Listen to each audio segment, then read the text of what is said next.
Ladies and gentlemen, smoke 'em if you got 'em. One of these days, I need to get decent at lighting. I need to get lighting that makes my eyes pop out. Oh, cheers. The world is on fire. I have this rule. I can't drink personally alone. So pretty much got to go live to drink. And here I am, drinking. I only got 3 beers left because on the day of the launch, the night before, I drank 9. And so if you're just joining, what is up?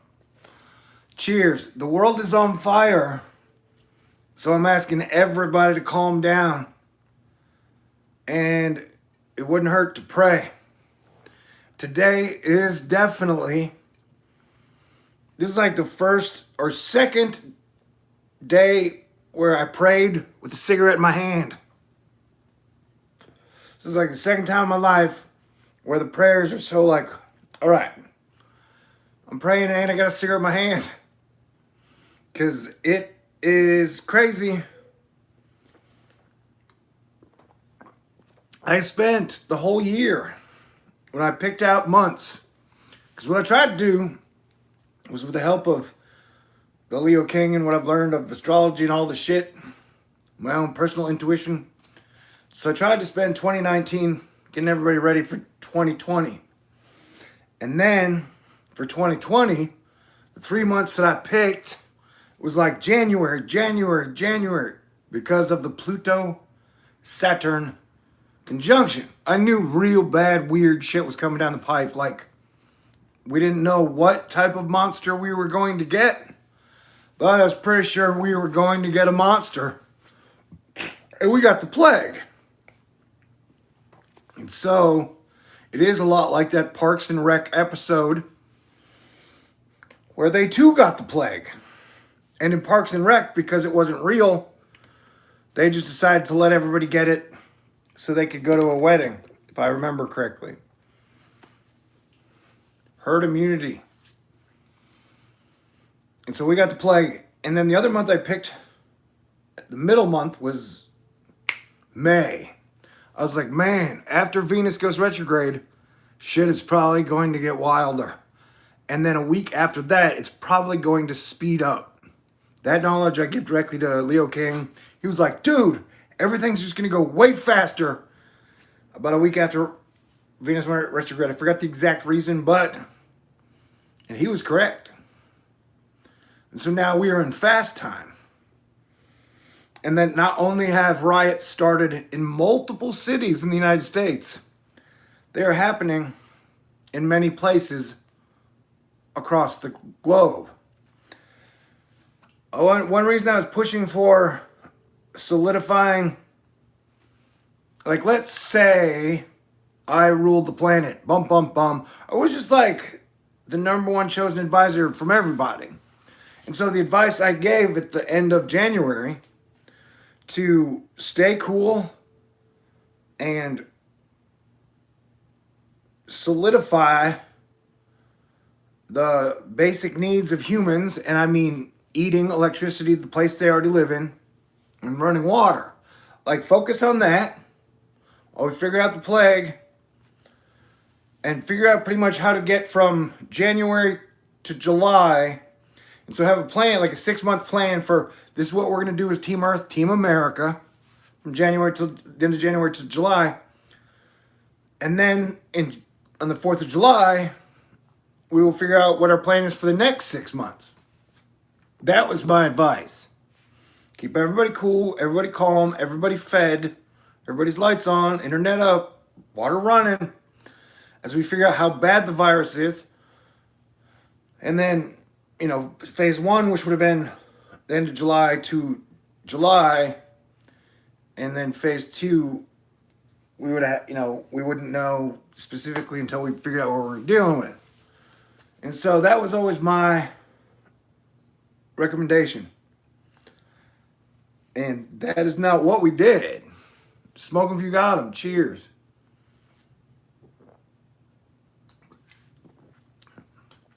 And so, and I had said before, when our president said, hey, we got 15 COVID cases, we're going to drop to 0 real fast. On my Twitter and my Facebook, I said, all right, here's the deal. If he is correct and we don't get any, we drop to 0 COVID cases and the markets don't crash, I'll vote for Trump and be like, you did a great job. But if this thing breaks out, and I did it in like the beginning of February, if this thing breaks out and we have market turmoil, then dude, I can't with an honest assessment say you're a good commander-in-chief. And so the shit is going like wildfire, and America's doing second worst behind places in Europe, UK specifically, and maybe we're third behind Europe and Sweden.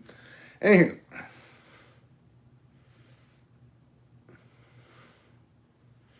And so our president is really just like, he's just focused on winning the election. That's like all I can see is like winning the election. So that's like what he's been training for his whole life, is winning re-election.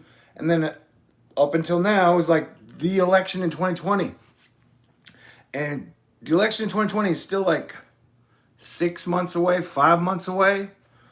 And today we have Minneapolis, like I would say, what, they burned 10% of the buildings? Like they've burned a lot of stuff.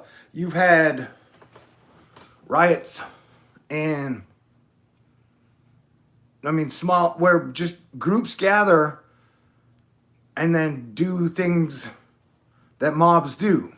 I know Jim Morrison had a whole weird monologue on the mob mentality. Like when people are in a group, you can control them, or that like an actual human mob of like 10 to 30 people can be very dangerous. And its collective IQ is like 12. And so, you know, we've got a bunch of angry people. We got a bunch of, I mean, so you got not only the murder, one bad cop made every cop in the United States look bad today, and it happened at a time, the exact date that I predicted, that would take the focus away from the plague to put it on something else. Anywho, what are we fucking talking about?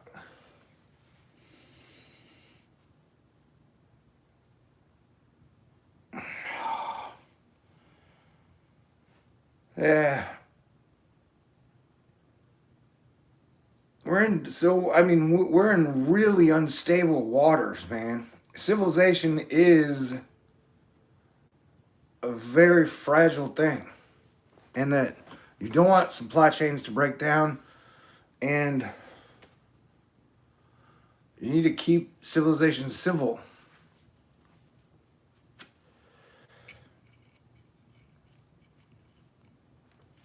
And earlier tonight, there has been, quote unquote, loud commotion around and in the neighborhood for a couple of days.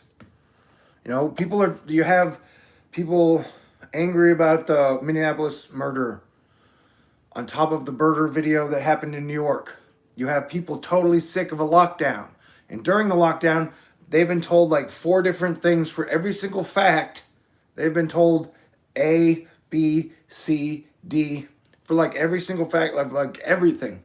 So like people have been driven mentally crazy. They're tired of lockdown. We've had 40 million people be laid off lickety split. And then Wall Street has almost bounced back to normal in that short amount of time, where like Wall Street literally, like, think of it as a dragon. The dragon just shed like 40 million people and somehow has regained its monetary strength. And they've shown that a lot of the billionaires made billions of dollars more in the last 2-3 months. That the richest people, holy crap, they just got a whole lot richer. And I had said one thing to watch for during the Venus retrograde was watching the markets re-crash, which hasn't happened. Technically, we can say I was wrong on that one, but I've been saying Venus retrograde is a 40-day cycle. We're 2 weeks in. And so ultimately, let's see where the markets are at when the 40 days is over. But I've been having this thought like, man, they have printed so much money. They've printed so many dollars, so many renminbi, so many yen, so many pesos, so many dinars, so many. And then on top of that, they created cryptocurrencies. So like there is so much money in the system. And that money is in an essence kind of like an energy. The money doesn't get destroyed. I mean, it's not like in a crash, $1 trillion gets quote unquote wiped out. It just moves to something else. It changes asset classes. If it has any liquidity whatsoever. And so much money has been created in currency that like, I'm wondering at this point, can the markets actually even go down in any real sense anymore? Or are we at that weird middle spot before hyperinflation to where when you get to the point the markets can't actually go down anymore, they just keep going up and up and up and up until they break. And so as Asteroid Fight Club, like we got our warnings for like, all right, here's your assignment in 2015. You have to John Teeter avoid World War III. Right? We did that like pros. Congratulations, champs. 2015, we blew through. And what was our next mission quest flag? It was 2018. They basically said the world currency, or depending on how you read it or what you understand, they're basically saying with a global fiat currency, which is the petrodollar, which is the reserve currency to the world, that you were going to have reserve currency problems in 2018. So our first big hurdle was Asteroid Fight Club was 2015. We had to prevent World War III. Yay, we did that. Then our next hurdle was we got to prevent, or we got to figure out what to do because the old currencies are literally collapsing upon themselves. Remember the Phoenix currency? And well, we blew past that one without solving it. And so we have been redlining it since as a civilization, we've been redlining it since 2018. And so then in 2020, the plague showed up. And now is May Day 28. And we have multiple riots and places on fire. And as I was saying earlier, my neighborhood's been kind of noisy. And it was extremely noisy today around my apartment complex as well. And that at one point, a couple hours ago, I heard glass breaking. And so I went outside. There were like a minimum of 5 or 6 people around. Things were quite crazy. And I clicked into real like Thor mode. And everything kind of calmed down.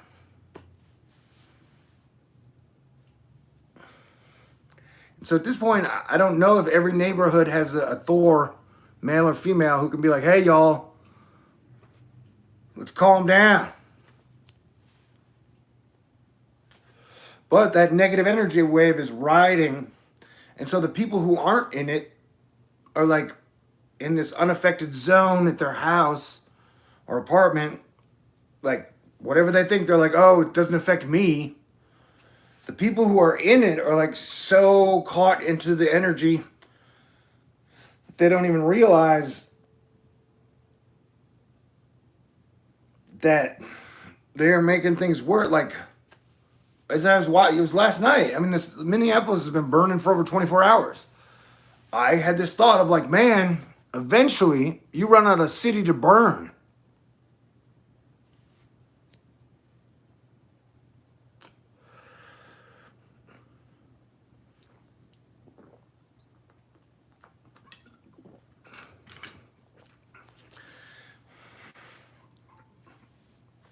Then when I woke up today, my brother from another mother, who was a conservative, his text said,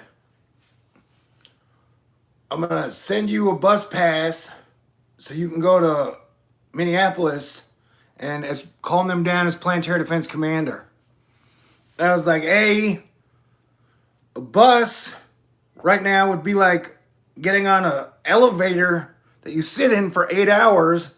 So that seems really dumb. I'm not advising anyone go out in large groups and pretty much for the rest of 2020 at this point. There's no reason to push it. But if you want to, I can't stop you. And then B, I've spent the last 7 years trying to prevent Minneapolis, and I literally said this shit was going, like, they were gonna just take.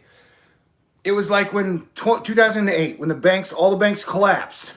What did they do? They took all of the rage of the people who just lost all their money to the bankers, and they transferred that energy to Occupy Wall Street. I mean, it was literally an energy transfer. You have the billionaires come in, shut down all the banks, lock down all the banks, credit freeze. And then as it's going on, as the people don't know what's happening, they've only found out their 401ks have been annihilated. At that exact time, boom, here came Occupy Wall Street. Like, go down and protest. And this was 2012 or 2008. And so they literally took the energy of the public's anger at bankers, that not only did they rob the system, but then they perfected robbing the system into a blackmail system where all the governments had to pay up or else.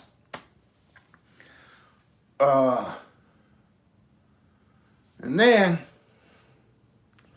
they took the public was rightfully very upset, very angry in 2008. Like, what? How could you let this happen?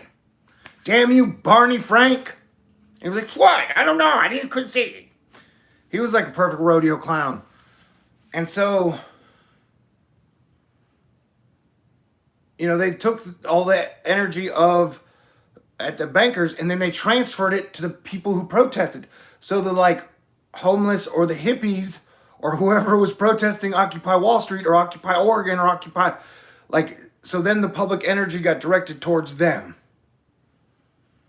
And so what has happened in 2020 is pretty much a different version of what has happened in 2008, where you had, with or without, controlled or uncontrolled, a great heist. Like, the middle class and the lower class and even just millionaires got. And so now, they transfer all that energy to the people. And that, man, if you're really into this information, if you were really trying to figure out the truth, trying to figure out what's going on, trying to figure out what they do, how they do it, back in 2011, they had, if I understand correctly, if they had a guy in the Middle East set himself on fire, called self-immolation. What was it, the Arab Spring? And so from that single guy setting himself on fire, the leaders of at least 9 to 11 different countries changed in the Middle East over the next, 4 or 5 years? So from a single guy setting himself on fire, that led to rage throughout the Middle East, that led to a bunch of the leaders getting kicked out or removed. And so to me, this is exactly kind of that version where they self-immolated an innocent black man. And so they tapped into that racial rage that they've been building since Charles Manson was like, I'm working for the devil, and the devil wants me to start a race war. Or how the fuck Charles Manson talk, man? So Charles Manson's like, dude, it's my job to start a race war. I'm like, oh geez, what a dumbass war, man. All wars are dumb, but that one sounds really dumb. And so it's just weird how the undercurrent of the fucking race war has been going on.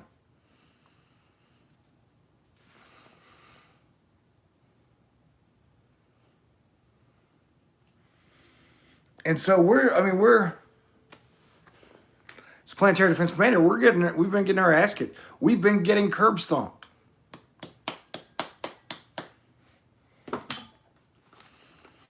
yeah, so like I mean, I was trying to avoid Minneapolis ahead of time. So taking my friend's advice, getting on a bus now, I wouldn't recommend for anybody.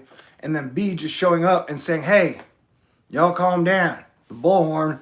I don't think that would be very effective, and especially with hurricane season a couple days away.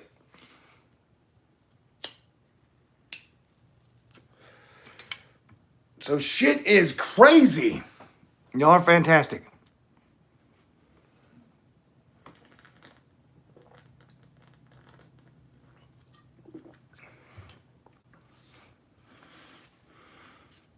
But cheers to.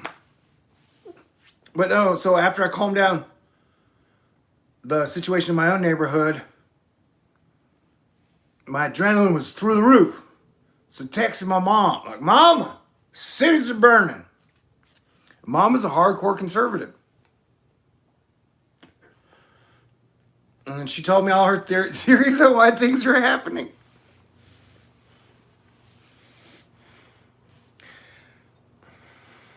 And I made a joke. I said, "Mama, is this you? Or is this just a bad take generator?" See, I love my mom, but the whole thing is, like, even my conservative friend who texted me this morning, we have different points of view. Honestly, I don't know anybody that I know personally who agrees with me 100% on everything.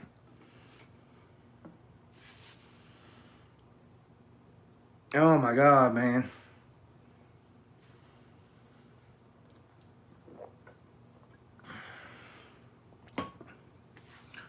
Oh my God. Anyway, yeah, so you got multiple cities on fire, people rioting. Another thing that I'd recommended that, like, Canada has done that they could have afforded to giving everybody like $1,200 through July. I recommended having a safe SNAP program to where every family in America got quote unquote food stamps for every month until July. They're like, until we can figure out how to deal with the plague and steps forward, it's best to just take care of the basics.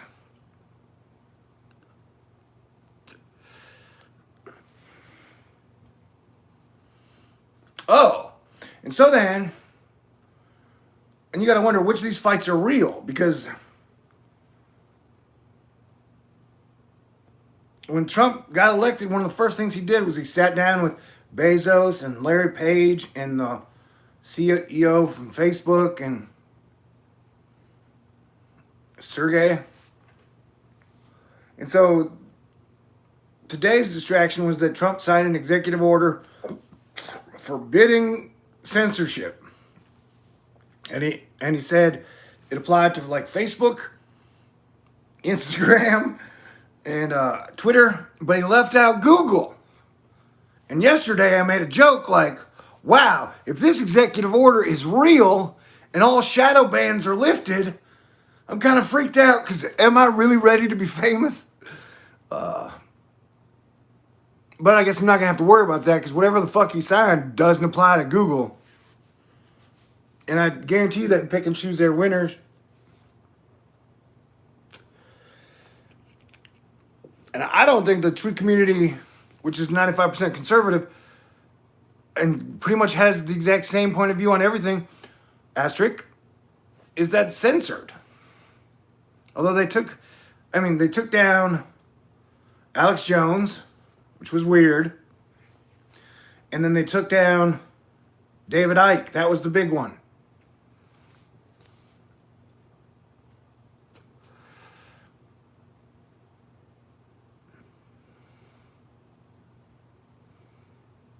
But I gotta say, whereas they may or may not have taken Alex down for show, that it didn't seem like taking David Icke down for show wouldn't have gained a lot of points.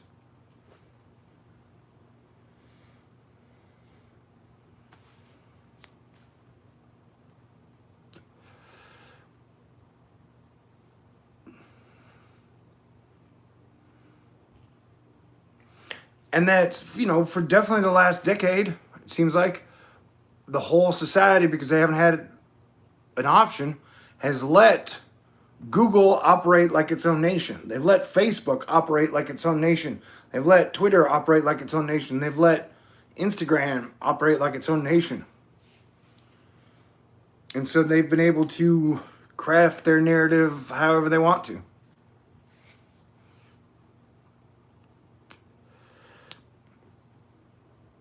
So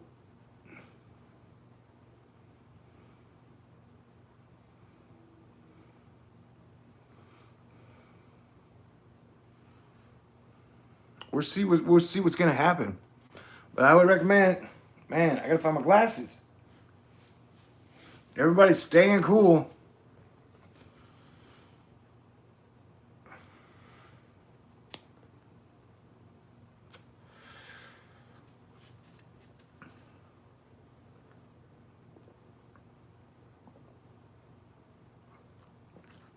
And between us, one of the things that I do fear. Remember, I'm neutral, dude. I'm the guy for 7 years been saying, don't trust politicians.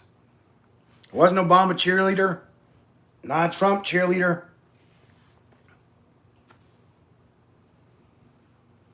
And so the thing that scares me is that it seems like people who believe in Trump and people support Trump believe that he is entitled to be president.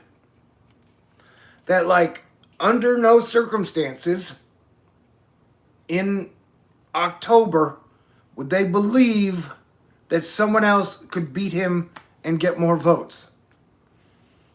And I got, like I said, as someone who in 2017 was like kind of pro-Trump, like I thought he was doing a much better job, and it wasn't perfect by God, by any means.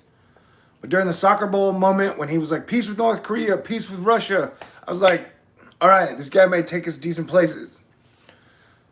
And so, like I said, I didn't really stop. I didn't start saying, man, he's not, I don't think he's a good commander-in-chief until March.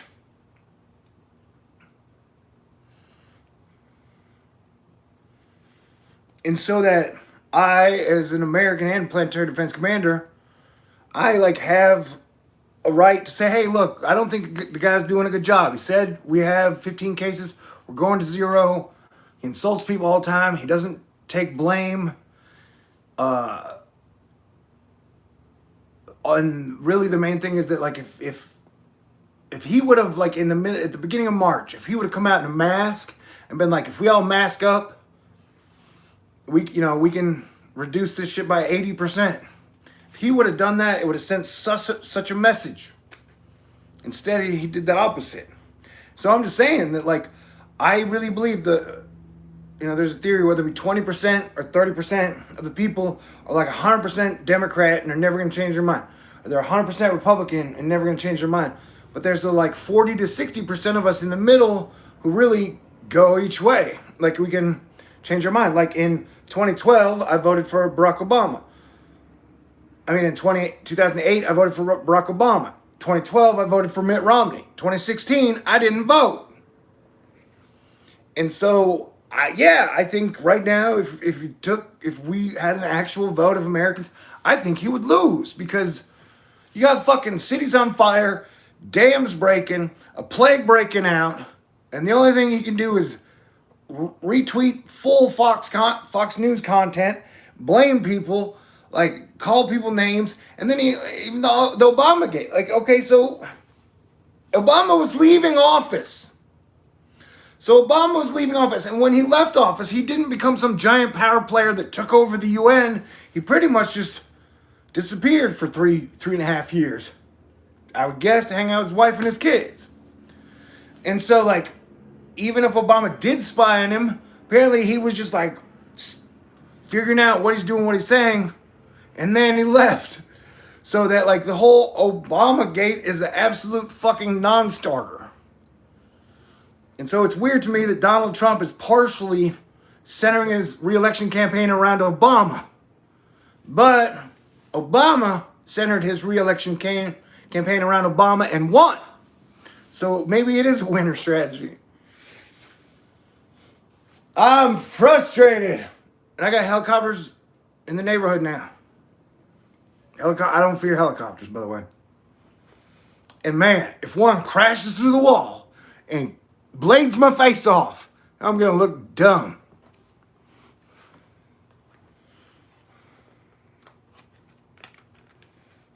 Oh, and one other thing.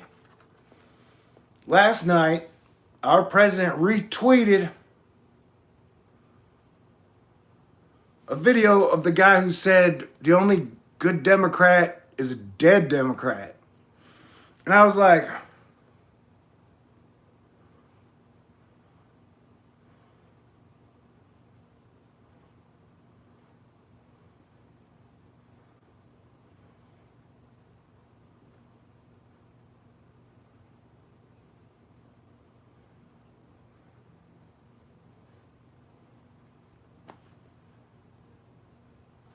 and please do remember, somewhere in 2017, and I was at a bar talking to some giant oil guy, he said, we're okay with 170 million dead Americans to get to where we want to be. And I was like, oh no, no, no, I do not abide. I'm just one fat guy who has to do fundraisers every month to earn a living.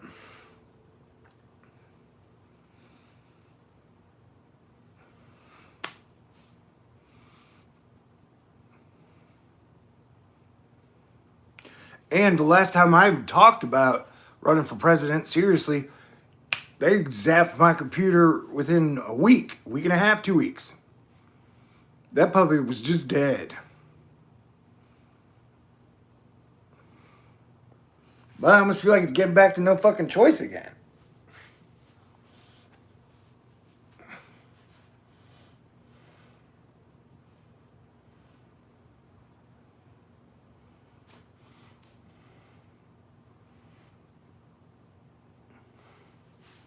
No, we're living in a school of learning. I'd like to learn how to lose weight because I'm getting too fat. And I guess alcohol puts it on. But damn, beer is good. Beer is refreshing and satisfies. Yes, the city's on fire and everything is really weird. And what we need now is for cooler heads to prevail. Shermanator. Thank you. I came prepared.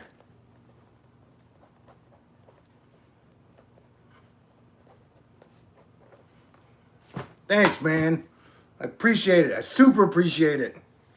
Thank y'all. Thank you.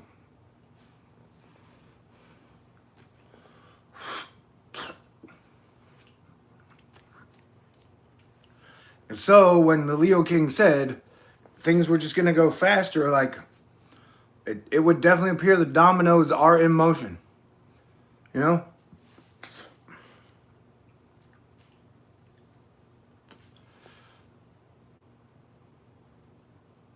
And that my original prediction was that like things would improve in September.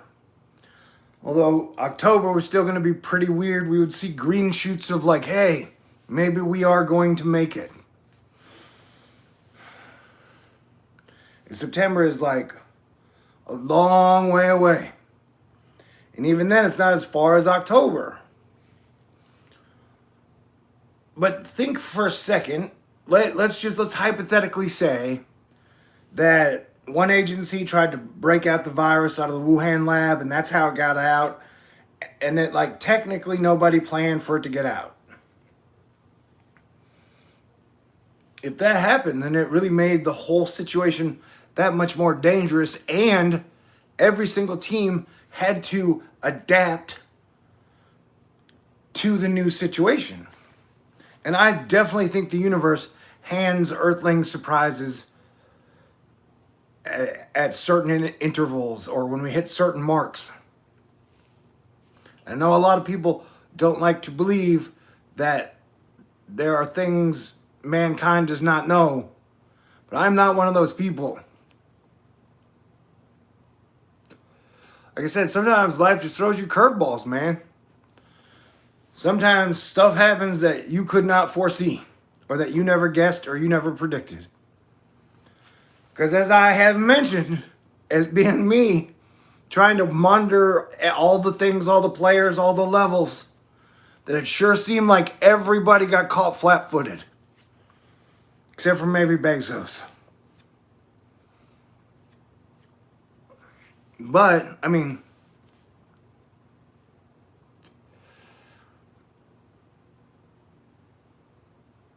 you know, I looked up the other day how, because people are always like, George Soros did it.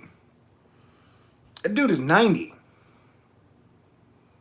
I don't think you have all your faculties. I mean, I'm just saying, out of all the evil masterminds right now, I'm not sure it's the 90-year-olds, but I could be wrong.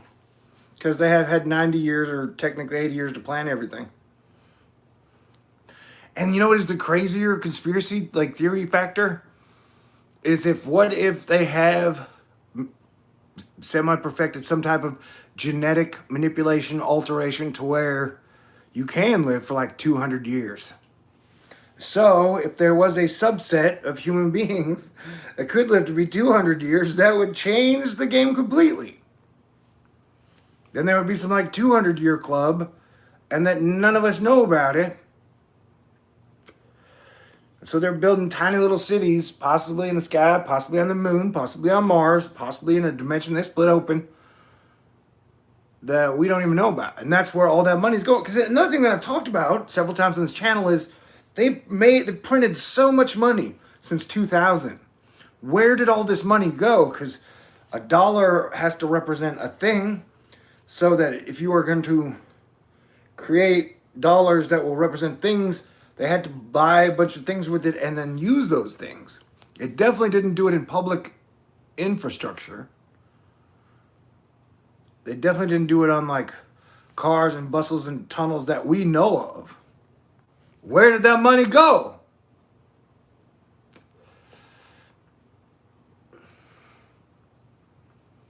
Who knows? We are all learning faster now. Gotta get my glasses. Paula? Thank you so much. And I got a fun sticker. I should get my glasses because I can't read for shit. Dang it. Y'all are great.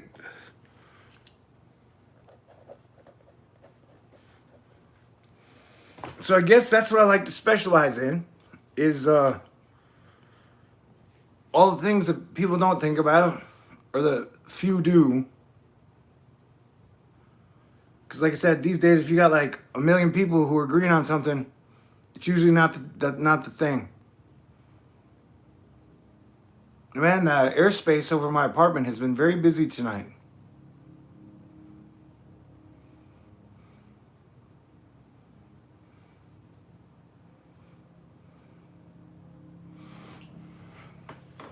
Jenny! Hold on, give me 1 second.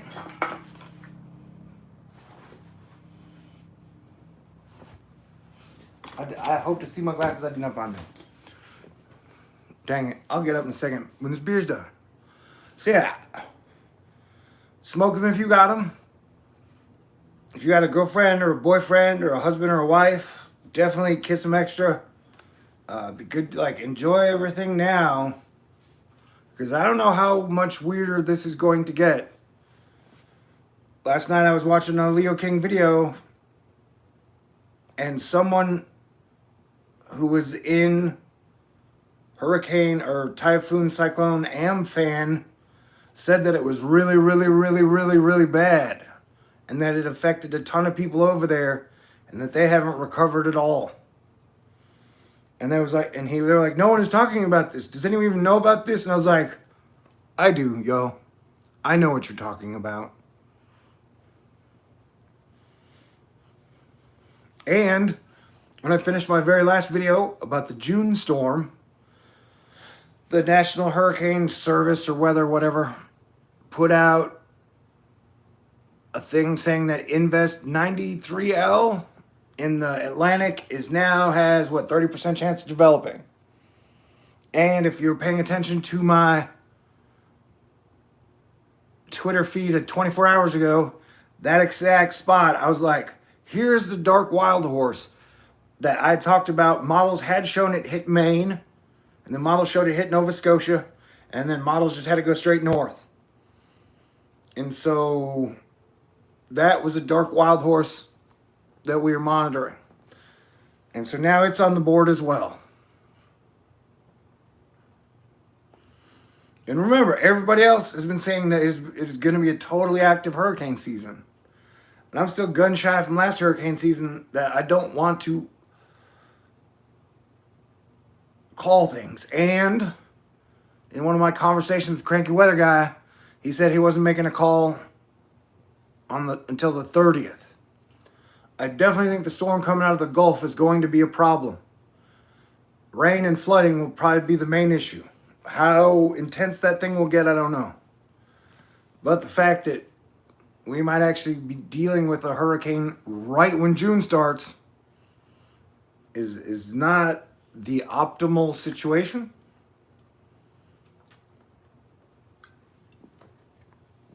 And I love you guys and you're great.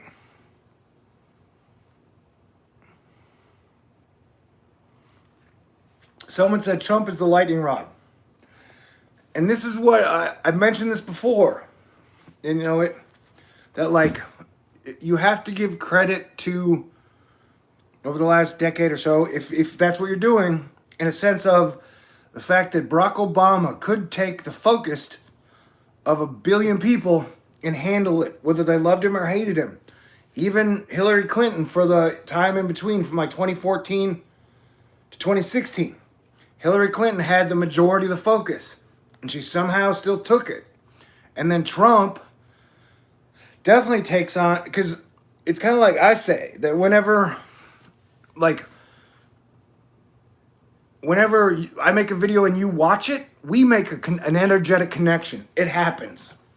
And so, you know, in World of Warcraft, they're called tanks. The people who can take all the energy, the good and the bad, and still survive and stand and function. And so that I do not disagree that Trump has been a fantastic tank. But my point has always been, where are we going to be at the end of 2020? Where are we going to be at the end of 2024? Where are we going to be at the end of 2030?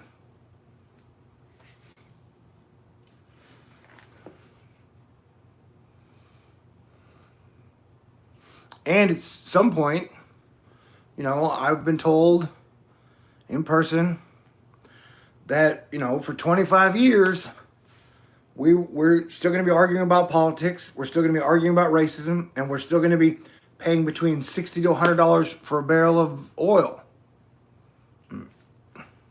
I said, no, 25 years, you're foolish to think that. No offense. You're damn fool to think that. And they disagreed, but I'm thankful they've let me live. But like I said, if the plague caught them off guard, then technically I was correct and they were wrong. And that somehow, however we rebound from this thing, is a big fucking deal. And you're allowed to have your own opinion. I'm allowed to have my own opinion. And that I believe it is real. And so I wear my mask and I take precautions. And some people don't have to do, like I said, I mean, right now,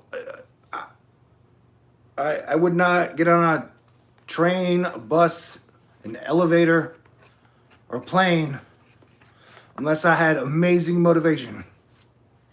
I'm not ruling it out. Technically, if I think I needed to get anywhere, I could just drive a car there and drive a car back. But I saw a poll yesterday that said 40% of the people don't even believe the virus is real. And I'm saying that someone's been collecting it. It's real, dude. Like, you do not want to get it. You do not want anyone you know to get it. Even if it is like the worst flu that you ever had, it damages your organs. It attacks multiple organs. And this is not like where a flu, like when you heal, you feel a whole lot better. This is something that the damage of the organs doesn't really go away. And so if people want to take the chance with that, I can't stop them. But I can continue to say, 3 months into this thing, I haven't seen a data set that's like, hey, I wouldn't worry about it. I mean, there was even a story that came out where some of the Republican legislature, was it Pennsylvania? 3 of them had it. And they didn't tell everyone around them till like a week or 10 days later. And I think there is a chance that some of our Congress people might have died that they haven't told us about yet. It's it's so sketchy right now. So I thank you guys for being here with me on these nights where I'm like half human, half planetary defense commander.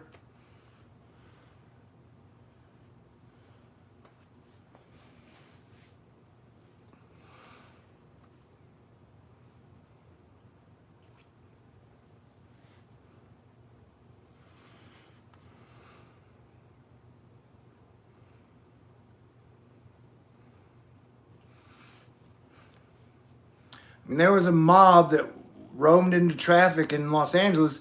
It's shut down a whole highway, and then we're going after cars. And then,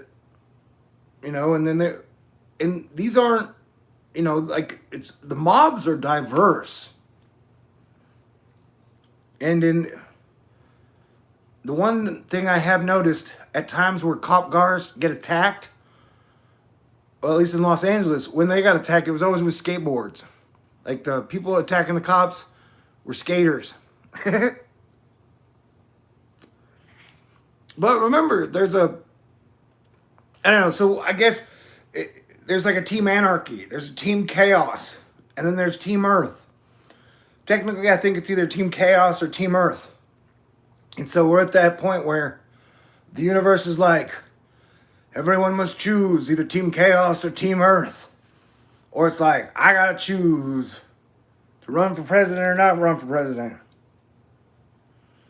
And honestly, my whole life, remember, I've been making videos and movies and writing since I was like 7 or 8 years old, man. And so the majority of my life, and I even made videos when I was like 15 years old where I ran for governor, that the idea of running for president I thought would be a funny storytelling medium. Where like, my intention was never to actually win the president. I thought it could be fun, funny, entertaining, educational, informational if I just ran. Because I would run as me, where I ain't pretending to be nobody. I'm just being me, take it or leave it. And so that like now it's 2020 and they handpick who can run and who can't. Like, remember how Bloomberg, everybody was like, hey, why is Bloomberg running, man? He doesn't have a chance. He's spending $1 billion. That is so crazy that Bloomberg's running for president. There's no chance of winning. And I even thought, wait a second. But then it was reported the other day that in the last 3 months, Bloomberg's made like $17 billion. So somehow, he spent $1 billion in 2019, did not win the presidency or the Democratic nomination, but in 4 months, he made pretty much 20 times what he invested. And somehow he was smart enough or had the intuition to be like, if I spend $1 billion and lose, I will get to make $20 billion in 4 months. And I still ask, how did Elon Musk's stock price go from $220 when the plague started to $900, although I think it's dropped back to $800 now. But how did his stock go from $200 to $800 as the plague started? It's not like everybody's out buying Teslas, man. And his stock had stayed around $200, $300 for years. And then somehow magically in the same time where Bloomberg's wealth shot way the hell up, so did Elon's. And he's like, his stock price, the Tesla stock went from 220 to like 800 And he's like, we got to open up faster. Like, quadrupling my income is not like, there are a lot of people out there, he's fighting for the little guy. I don't know, dude. I don't get the impression Elon's fighting for the little guy.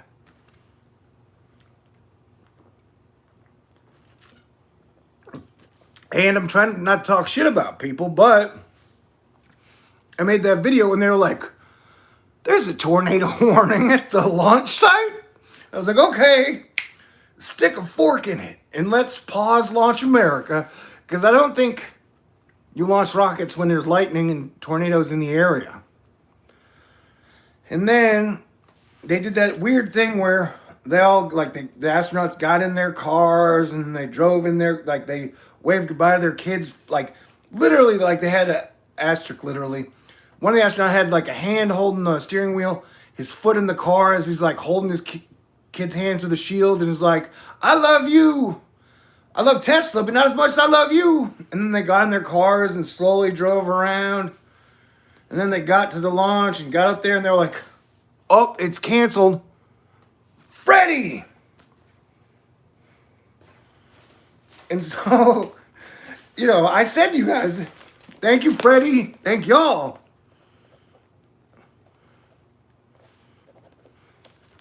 I said to you guys, like, when the lightning warning came down, the tornado warning, I was like, dude, they ain't launching today. And so for the next 45 minutes, they did the whole Tesla commercial, and they were like, hey, guess what, gang? We're not launching today. I was like, and so they're supposed to launch on the 30th. But guess what? I love you, Jenny. Jenny. I may not be a smart man, Jenny, but I know what love is. That's my boat. Magic legs. What's he talking about? Oh, yeah, so they're supposed to launch on the 30th, but hey, guess what? That same weather tail that's leading from one low, that is probably going to lead to that low that we're talking about that's coming out of the Gulf, that whole tail is going to be dragging up in pulses over Florida. And so there's a chance they may or may not launch on the 30th or the 31st. Because like I said, right now they have a 40% chance of launch on the 30th. Because definitely neither Trump, because, you know, people on my channel all the time say, they control the weather, man. They totally, absolutely control the weather. From the Earth's core all the way to the moon. They control everything. And they control every single drop on the planet. Nothing ever happens that they are not scripting and programming and joysticking. And so I'm like, Trump literally brought his wife. He brought Ivanka. I'm sure the kids that he never shows, which I respect, went there too. And Elon, everybody went, so everybody seemed disappointed that there was no launch. And remember, if it had launched, it would have been one night before they announced 100,000 COVID deaths and the riots started. So I still don't know what's going to happen when that thing launches. But I'm just saying, so everybody seemed disappointed. And so that if they were controlling the weather, that means that Trump isn't part of the group that controls the weather. Which would be a downer. I mean, if, like, there's super bad guys that control the weather. Which I don't think it is. And Elon wore a black suit, with a white shirt, with a black tie. He was either dressed like he was in the Reservoir Dogs, Mr. Green, I guess, or Mr. Orange for Mars, or he dressed like he's going to a funeral. I mean, I have, oh my God, 1 second.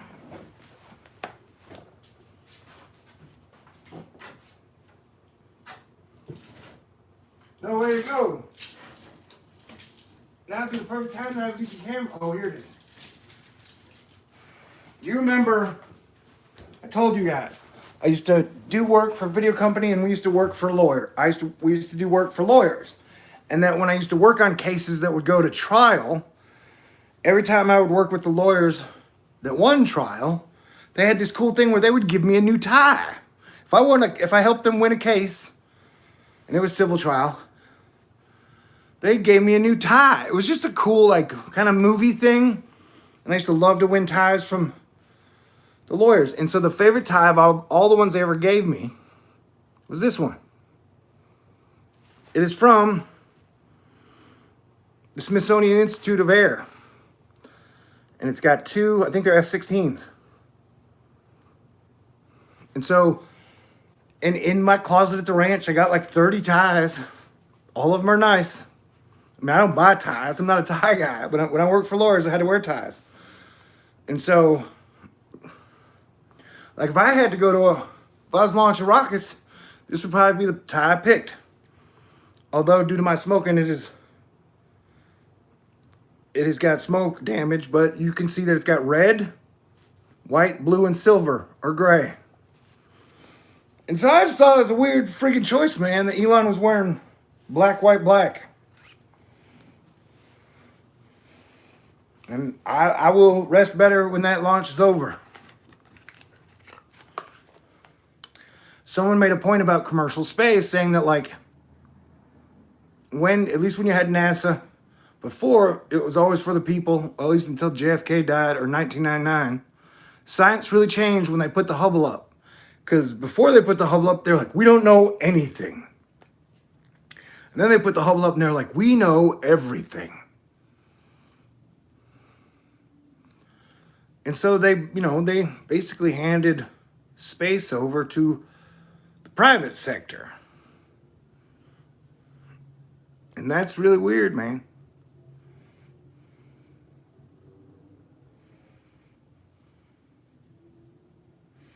And then you got to give Russia props. From the time we shut down the space shuttle to now, Russia's gotten our astronauts to the International Space Shuttle every single time. And I don't know if anybody saw this.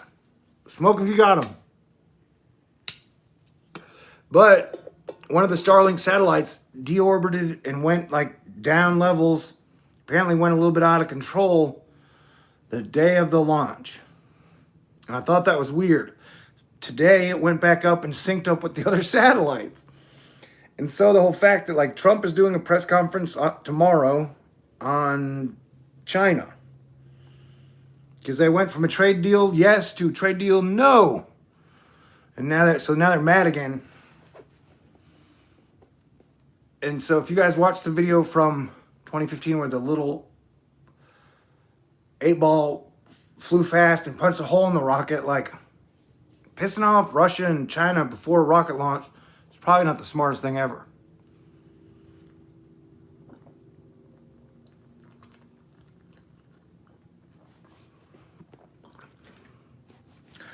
But who knows? Elon could conceivably get 2 more Tesla commercials out of June without us having a launch. Because there's a rain front that moves over Florida and it clears out around launch time. So it's going to be really... You live 28 miles from NASA. Which NASA? I live 36 miles from Houston, NASA. And so I always say that I love my porch because not only are the clouds, the sunsets, the lightning, the rainbows, and the thunder incredible, all the things I see flying in the sky, we have 2 airports. I'm pretty sure there's an Air Force base around here. And then we have NASA 36 miles away from my apartment. I haven't been sitting on my porch much in the last few months because I've been getting quite a few threats. People are not happy with the shit I say. But when I do sit out there, I usually see some type of flying machine about every 5 minutes, which is cool. And sometimes they fly real close to the apartment. They buzz the tower. And anytime they do that, I appreciate it. Because like I said, I'm pro Air Force, I'm pro Navy, pro Army, pro Marines, pro National Guard, pro Coast Guard.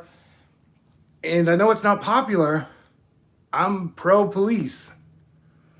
But it shows that like one bad apple, the weakest link in the chain, can make them all look bad. And I definitely think it's territorial, meaning that like my city, Houston, is one of the most diverse cities in the world. And I appreciate that. Like Houston is incredibly diverse. Maybe New York is on the same level. And that I have super high respect for Houston police officers.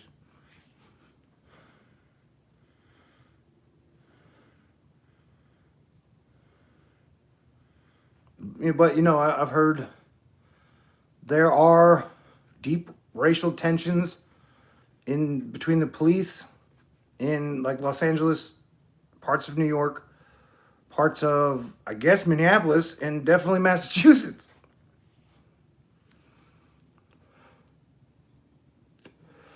So I had a friend, his name was Mason, and he went to maximum security prison for 7 years. So I asked him a lot of questions. He said in prison, you got to join a gang to stay alive. And it just seems weird how over the last 20 years, I guess the whole world has become like a prison. And so like everybody's joining gangs just to stay alive, man. And the weirdest thing about that was literally the subject of the movie I wrote called American Bicycle Club. It had Thor and Mason in it. And they had to unite all 52 secret societies in a big fight. Anyway. But it was the whole thing that for the main characters to be free, they have to free everybody else in the world. That like if you're free, but everybody else is in some type of a prison, are you really free? Some people would argue like, yes, state of mind, Buddhism, Taoism, but for me, the Thor character, I'm like, no, man, we can't. I can't be free on a prison planet. I mean, technically, I'm free, but I'm just saying that until we get to a better place, I don't feel like I'm free. I definitely gotta get a better lighting, so you guys can see my beautiful eyes. This lighting system sucks. When I get super rich, I'm gonna get one of those round white lights that people put right in front of their face. Makes everybody look beautiful. And how I want them to be beautiful. I love y'all. And I'm just, because like when I turn this off and get off, I will get back to my laptop and be pretty much plugged in again. And that like, the thing that I was like, fuck, I'm going live, man. And I got a third beer left. I'm not done until I got one more beer left. But like they burned a police station. Because if I understand correctly, the police strategy was like, it's so dangerous, we're gonna not try and stop it. And so the National Guard got called in. But not only have they burned like AutoZone, McDonald's, they spared the library supposedly, but they burned a police station.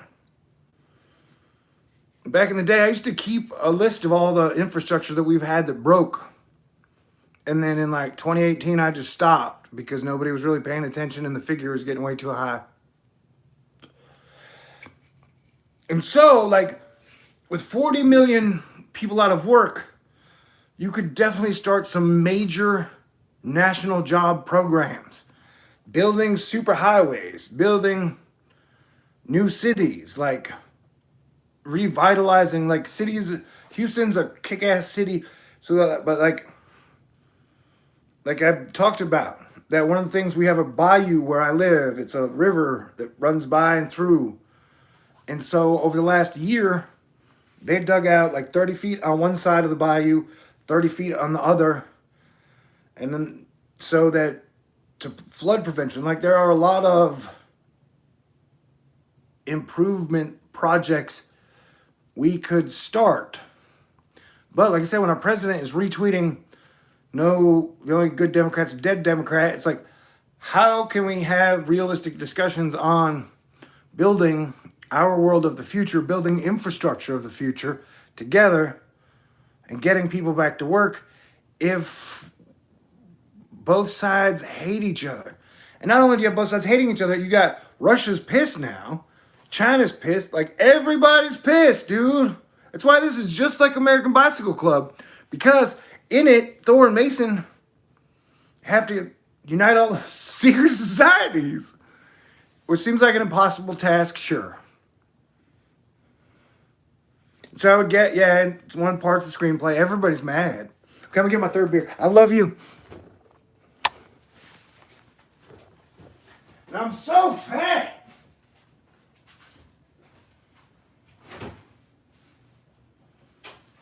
And if I was coming up with excuses, I would be like, the power of narrative is powerful. And so when Disney, cheers, y'all.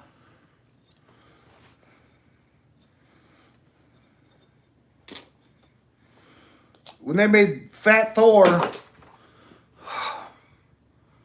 between Fat Disney Thor and Solar Minimum, what choices did I have? My mom would say that's no excuse. But I still say at the end of 2019, my favorite moment was when you had Chris Rock, Dave Chappelle, Eddie Murphy,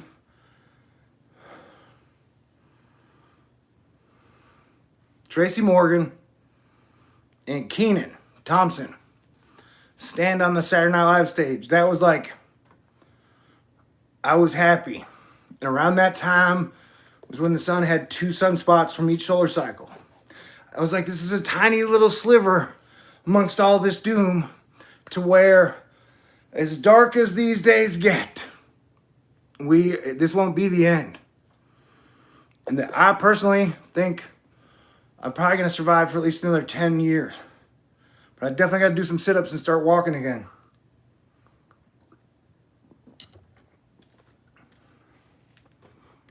And I got to find my glasses. My face may be red, and I may be sweaty, because I turned my fan off for you guys to have the best, like, audio ever. Oh, God, I got it in my mouth. I'll live.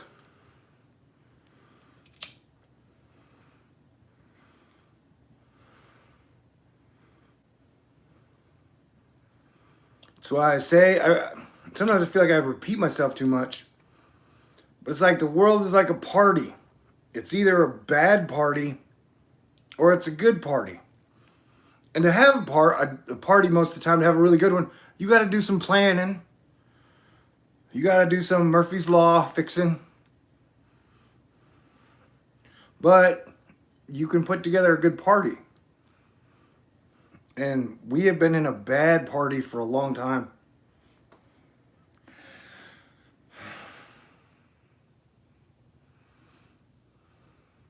And it's weird how they push the envelope. And I don't want to get into it because sometimes I piss off the ladies who watch Thor News, which is not my intention.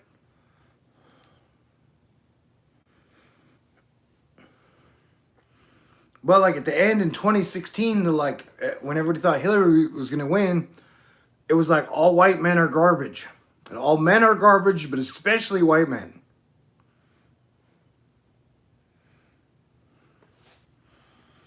And I was like, oh, dude, I'm tired of this.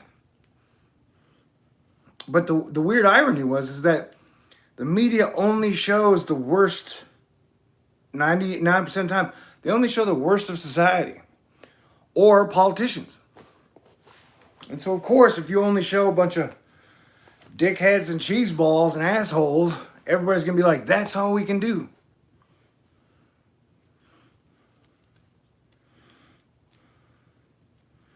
So I guess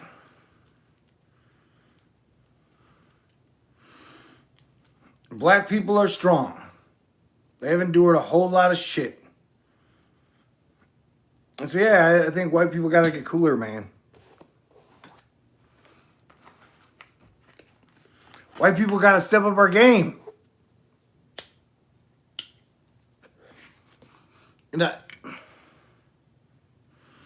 But it still drives me nuts that I said on the 100,000 day, they're going to roll out some shit that distracts everything. And then they did, and then the riots started.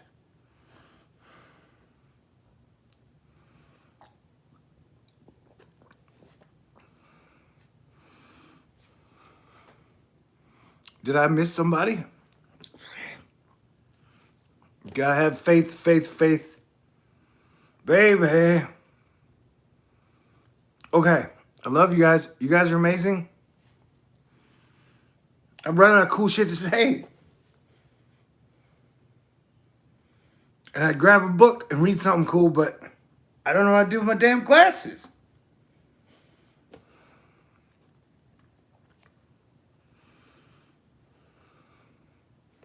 I think if society calmed down, okay, I won't leave.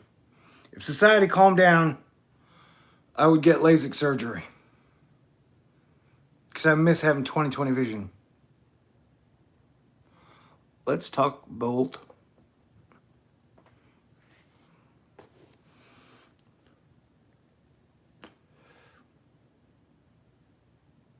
And dating in the modern age was complicated. But now it's extra complicated.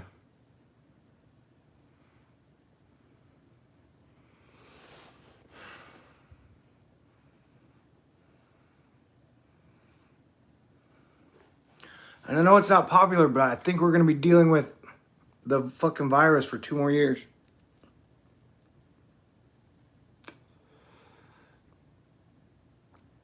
Yeah, I gotta quit smoking. It's not going to be anytime soon, I don't think. Because here's the funny thing. The person that was breaking windows had run out of cigarettes a day ago. And I've tried to express that, like, I've quit many things. This is the hardest addiction I've tried to give it up like 4 times in my life, gone 3 months. And that anytime I quit smoking, I was just angry all the time and prone to fits of rage. I never hit anybody in like a fit of rage like that, but I punched holes in walls a lot, and it broke my hand twice.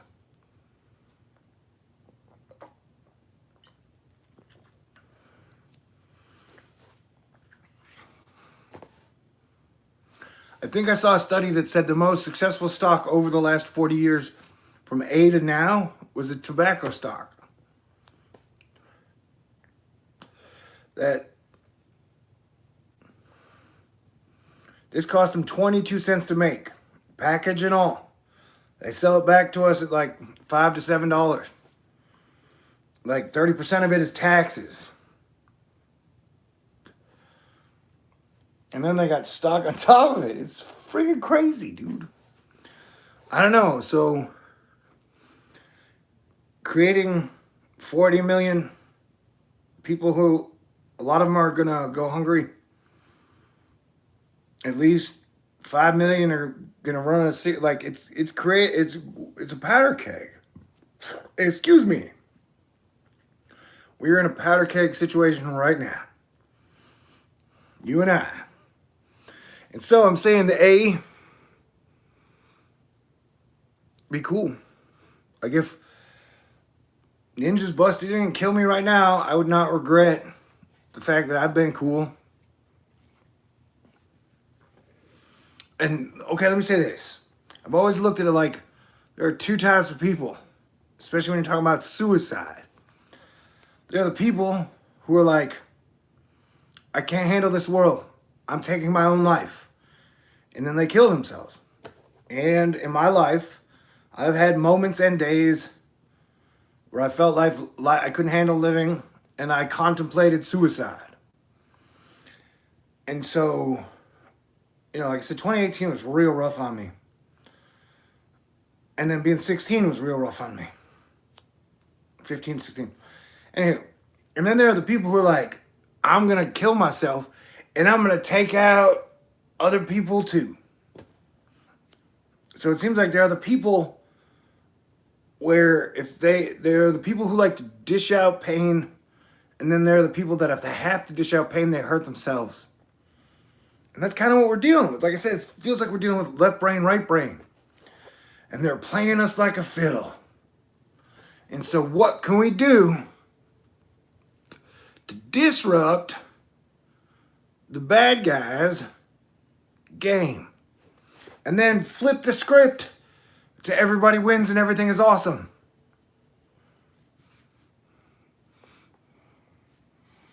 Oh, and I gotta tell you guys a secret that, like, I cut my hair by myself. And I felt I have magic hair that pretty much, I don't worry about it because it has a mind of its own. But in my opinion, it pretty much always looks okay. Like, it even when it looks crazy, I'm like, man, I'm cool with crazy hair. You know?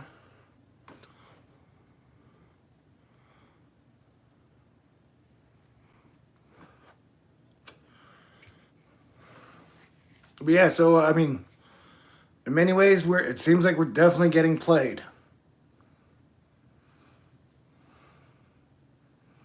But by no means do I think the game is over or that the future is out of good guys' hands.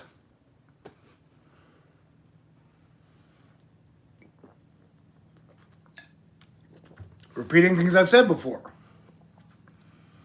Before the singularity, you have the event horizon. So you have like the two options floating around the event horizon. And so it's like total doom or total success. It's like 1,000 years of peace or doom. Choose wisely.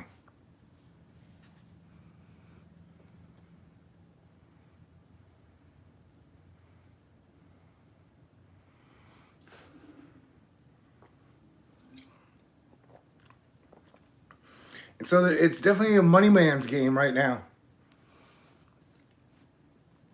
But I don't know, like I said, I would guess Silicon Valley's been, for their own purposes, pretty united.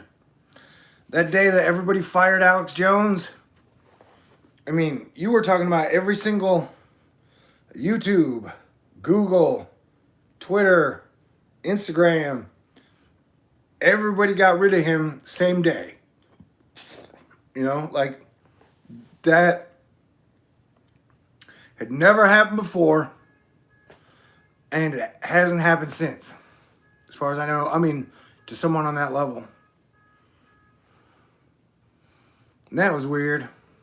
But I do want to say, because I do not think President Trump would be president if it wasn't for Alex Jones.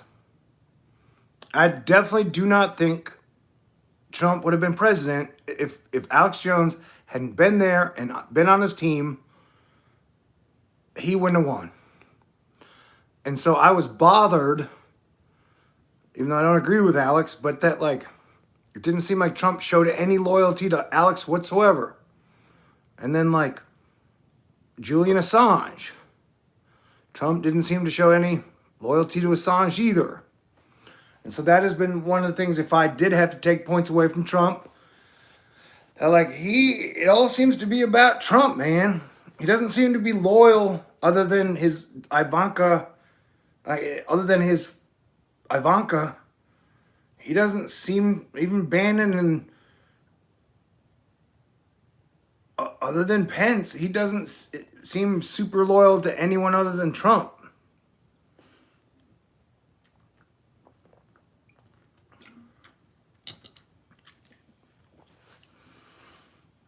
Because, like, he literally had to have Twitter put a fact check thing on his tweet before he was like, hey, Silicon Valley is not dealing a fair deck. I could have told you that in 2013.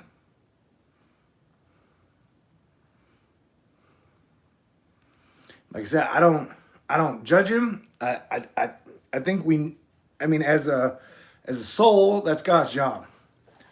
I think it would super help if he would calm the fuck down, stop calling people's names, come out in a mask and say, hey dude, a mask helps us all. But please remember, My big fear at this point is the whole Edgar Casey thing of they're distracting us until they start dropping parts of continents into the ocean, and they may have prearranged all the real estate and have plans for how to control that fucking situation. But that would definitely be more of a Guidestones. Oh my god, I didn't see who that was.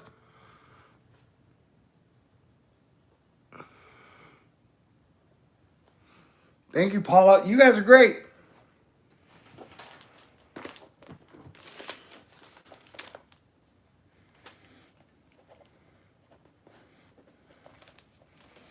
Yeah, and so if it is a Georgia Guidestones plan, that is not very patriotic, my friends. That is not very Lee Greenwood. Well, I'm proud to be an American. And so I'm having a hard time visualizing of at this escalation level, do they even plan to have an election?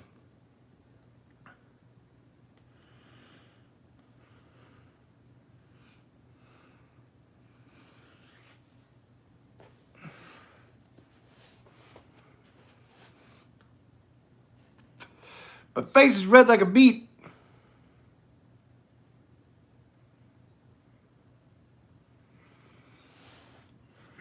Yes, president is in office. And that's why my stance has been that JFK was the last real president we had, and they blew his brains out in front of his wife. Man, my eyes look black and beady at this angle. My eyes have color, I promise. Whatever. I'm thankful to be alive. And I'm definitely thankful to... I love what I do, as bad as things are. I couldn't imagine doing anything else right now. Although, I saw a tweet from a YouTuber. She's Asian, she does Twitchy stuff. And she was like, I'm looking to hire an editor. And so I was like, well, I guess I could try to do some part-time work. I don't know if anyone would hire me, but I'm definitely one of the best editors on the planet. But I wouldn't leave you guys Planetary Defense Commander in 2020. Hell no. That ain't gonna happen. This grand transition is far from over. So I'm not leaving y'all.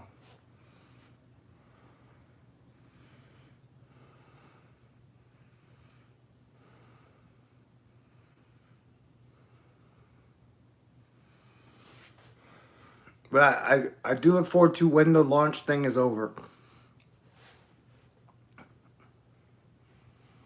Yes, big-headed Martian.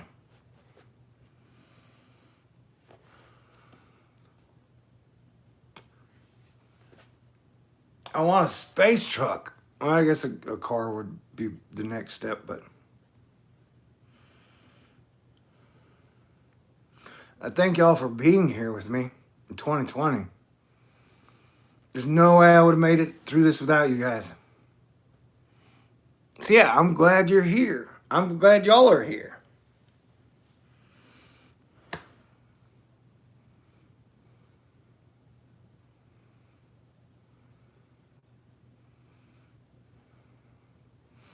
And it would be nice someday to have an actual party where we all hang out and there's live music and there's cupcakes and falafels and hamburgers. And we can all lay in a field and on a big screen we'll have some projection videos, and it'd be nice to have a party. I've taught, like, if I got to pick a dream place where I could have like a Thor party, it would be in Alpine, Texas, which is supposedly the darkest place in the United States. They have the McDonald Observatory with the telescope there. It is supposedly one of the best places in the United States. You can watch stars. And it's really close to Austin. You got the Marfa Lights. You got the underground crystal caverns. We could have like 3 days to 5 days to 7 day celebration. And that would be fun, fun, fun.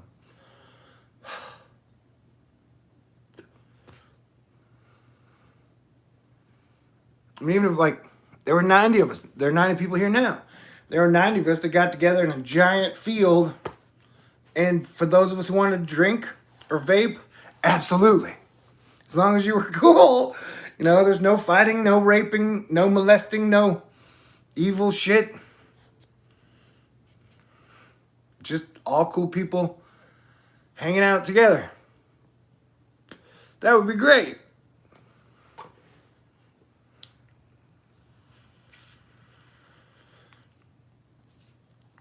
But, you know, one thing that is very important to remember is that we had a plague in 1918.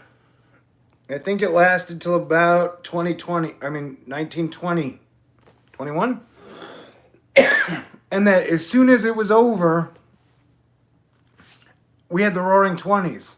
That people had been so confined, so caged, so scared, so lost so much, that when they made it past, this too shall pass. When that passed, everybody partied. And they partied so hard that in 1934, they had to take away the marijuana. They had to take away the cocaine. They had to take away the booze. They had to take away the party. And another crazy fact that you should know at a Thor News level is that William Randolph Hearst, who was the guy the movie Citizen Kane was based on, at the time, he funded the people, the Prohibition stuff, because everything we wrote on was hemp paper. So you grew hemp, you grew marijuana, and all the paper and stuff, rope, and hemp had a million uses. And so he bankrolled Prohibition while buying up all the tree white paper industry. I mean, that, and he ended up owning like the media for a while. That is one of the most important, like, it's always good to keep that in the back of your mind.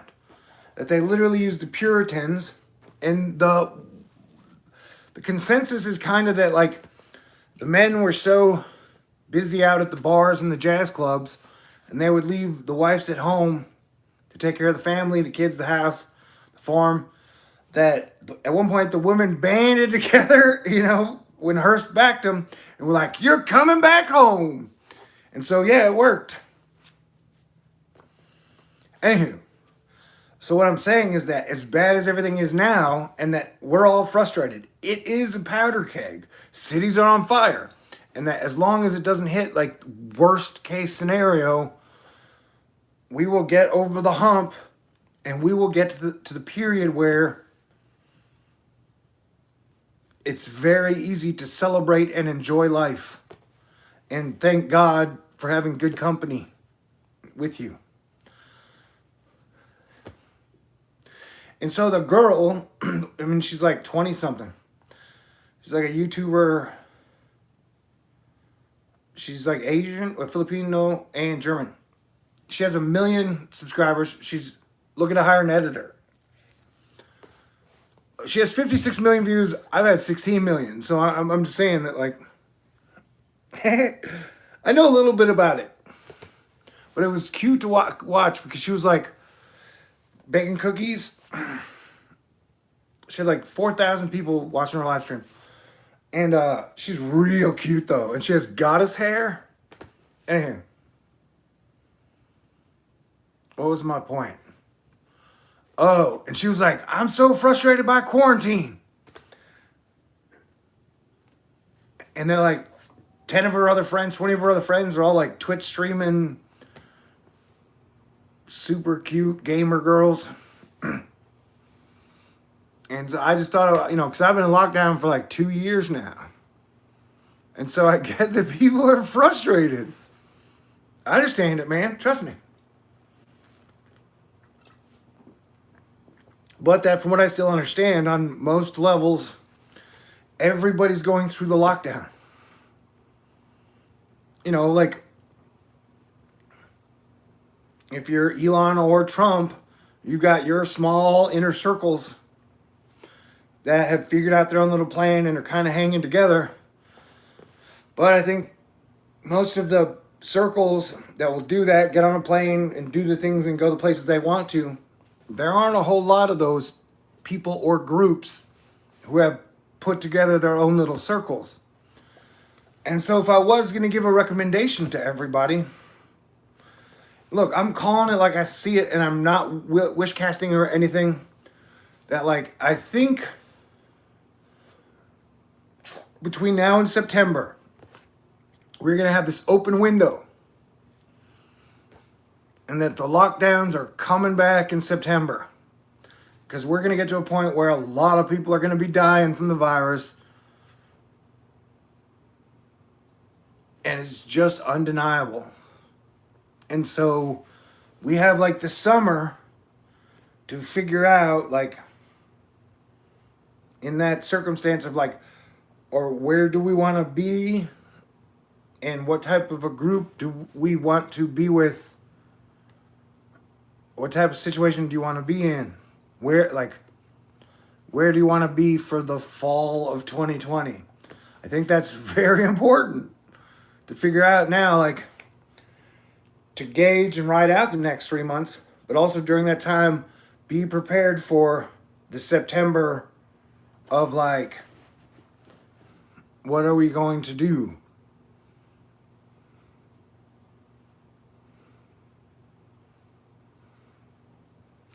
And that's the powerful thing. And I'm not recommending violence ever to anyone.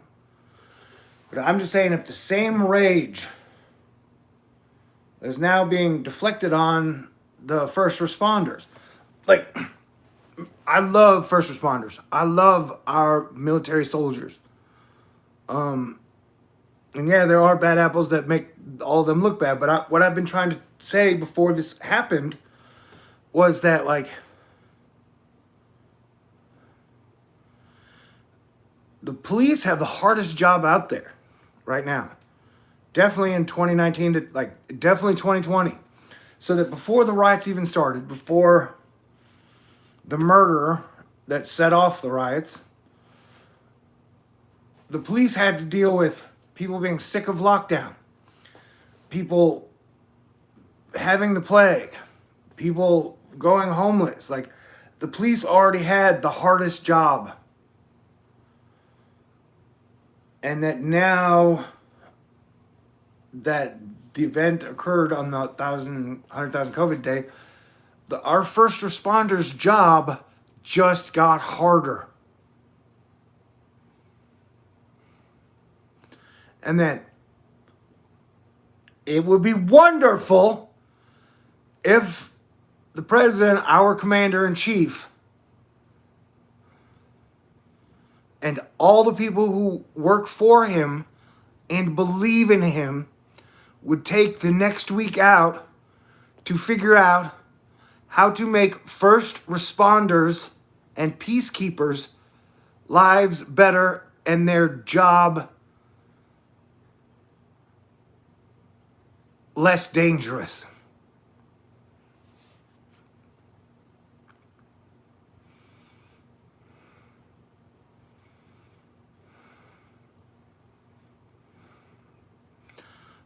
I think it was the sheriff of Houston tweeted about the amount of officer suicides, police suicides you get. I know that the military deals with a high suicide rate.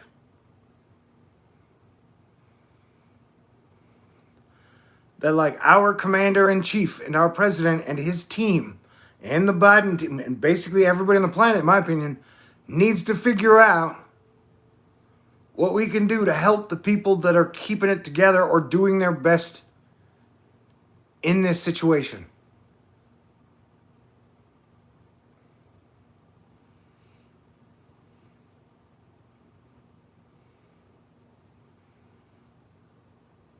And that 6 months is a long way away. And if I was president and I was in a situation that I wouldn't care about the re-election. It's the same way I don't want to run for president, dude. I don't even want to be president. I like being extremely independent. If anything, I'm going to create my own group, my own ways, my own styles.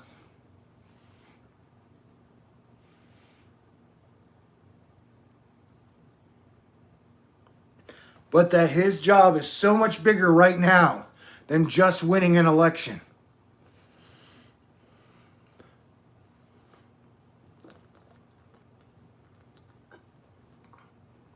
But that is if he has any choice or any say at all. Because, like, I believe if you don't follow the rules, you get JFK'd.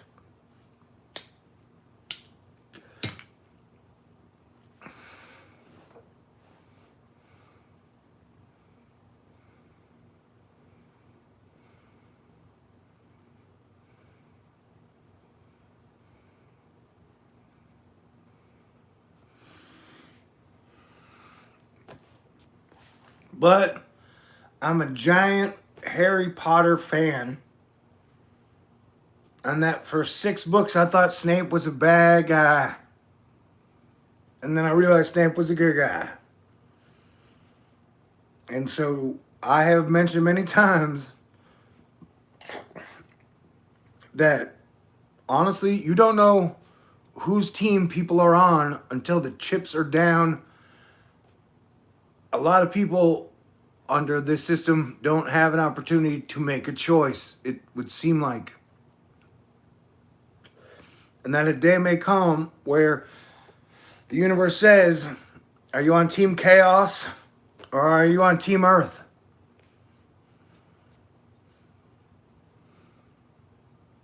And in one way or another, hey, that's exciting. You know? I'm hugging you, right? Like, I'm hugging you. I'm hugging you.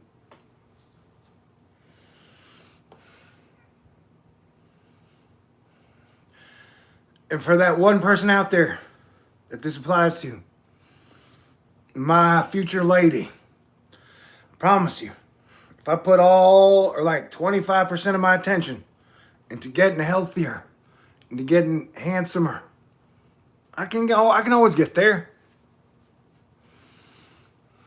I'm not a shapeshifter, but I do glow.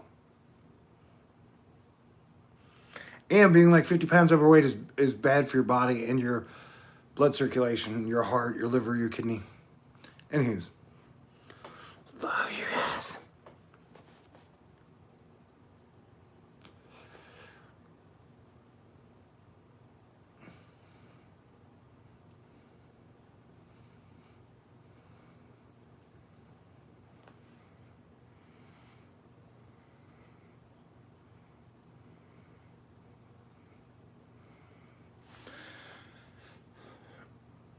Someone said, did they say they knew everything or are you assuming? Like I said, at this point, I can only verify what I believe and that I tell you that there is a lot I do not know. There's a lot, and I believe I don't think anyone out there knows everything. And if so, it's only like 11 guys. If you really want to, you probably have some weird dreams. But you know that Illuminati card game? And they've changed it in the last 10 years. Remember, now they can digitally alter anything you see. And then just say the Mandela effect did it. But go back and read every single Illuminati card game.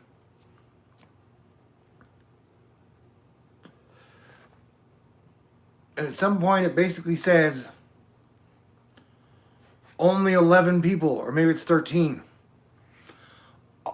It says like out of everybody on the planet, only 11 people know the real plan.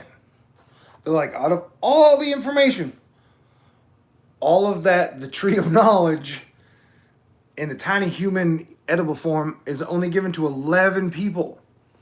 so that 11 people only know really where the giant ship Earth is going. And so I don't know if that rings true, but it could.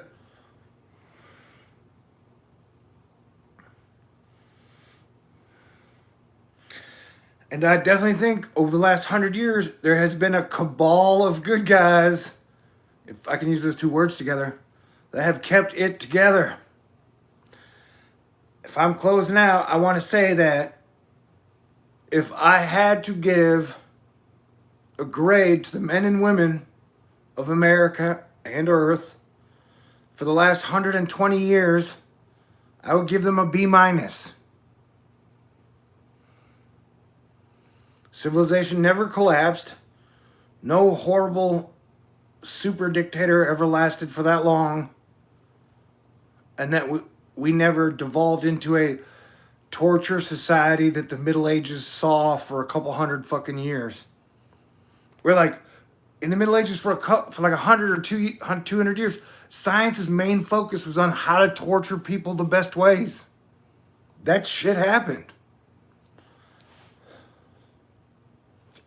For 100 years or so, when science had autonomous power, they were like, let's figure out how we can torture humans and rape them in the craziest of ways. But that shit still didn't last forever. And so, from 1900 to 2020, I will give those people a B minus. And that out of all the secret societies, and there are a lot of them, dude, that they were all, like, if you had 52 or 60 main groups, at least 30 of those groups were good guys. I'm sure every team always had some really fucking bad apples. We're only as strong as our weakest link. So that one horrible dipshit, I don't even remember the name of the cop that killed the defenseless man who didn't seem to commit any great crime. Another thing, remember back to the Brown murder. Was that in 2015, 2017, 2016? One thing that I remember from that is they would release really weird pieces of the story in like increments. Like after the murder happened and they let his body out in the street, lay there with the tarp over it for like 12 hours. Then they never explained anything, any details that happened for 3 days. And that I had mentioned there was a man a couple miles down the street in Houston the other day that murdered a 80-year-old woman with a knife, and cops shot him. And so the Houston, I think it was the sheriff, could have been captain, he got up there, I watched it, and he explained everything that happened and then why they shot the guy.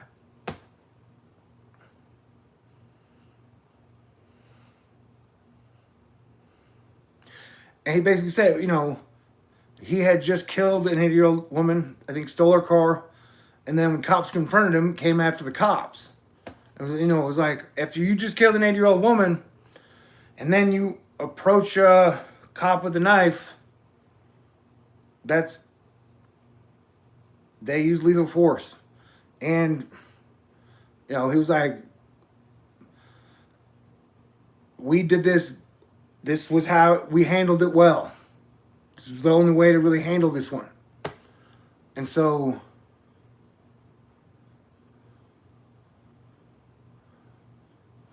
when the Brown case happened in 2016, they went 3 days where no one in the whole police department came out and explained the situation.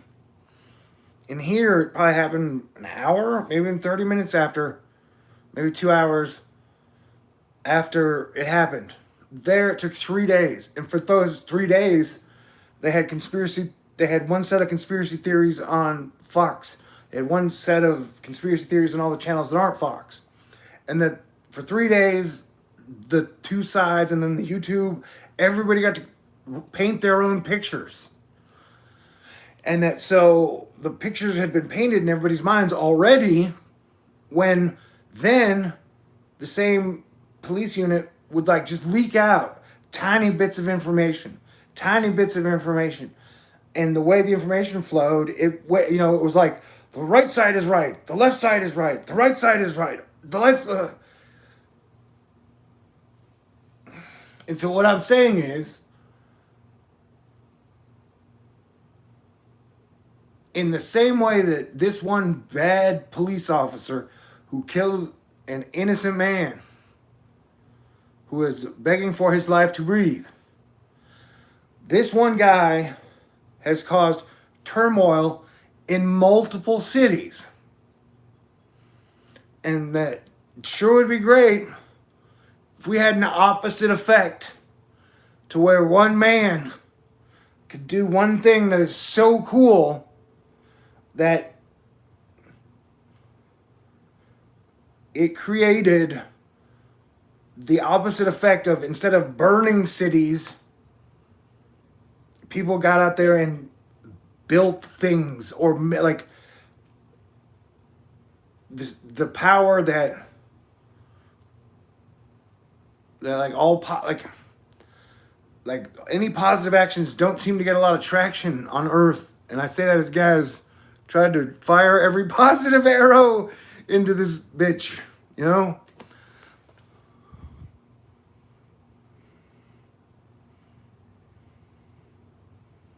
And I know it's not just one guy that led up. I mean,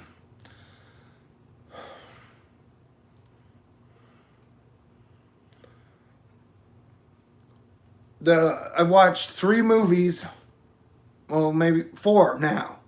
The 4 movies I've watched since lockdown started. I started with The Natural, Robert Redford. Then I watched Shawshank Redemption. Then I watched Django Unchained. And then I watched The Joker. Although somewhere in between, I have this weird thing where I will fall asleep to The Dark Knight Returns or The Matrix. And I watched like part of the second Matrix. But out of those are the 4 main movies, the ones that I finished. And so that I understand that the riots that are happening. Okay, let me put you on another side quest for tonight. My favorite American of all time is Jimi Hendrix. And that my favorite Jimi Hendrix song, although it's hard to say that, but definitely, he wrote a song called Burning of the Midnight Lamp. And he wrote that on a plane. I think he was flying into Oakland or Los Angeles as the Watts riots were happening. And the cities were on fire. And so your Asteroid Fight Club +1 extra level homework for tonight is, I want you to go on a quest to find the song The Burning of the Midnight Lamp by Jimi Hendrix. It's one of the greatest songs ever. And it literally captures kind of the whole emotion of everything that is happening now. And he wrote it during the Watts riots.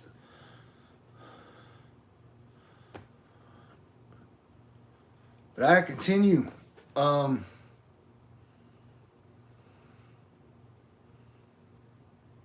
so, yes, it wasn't one bad police officer that set this off. I get that.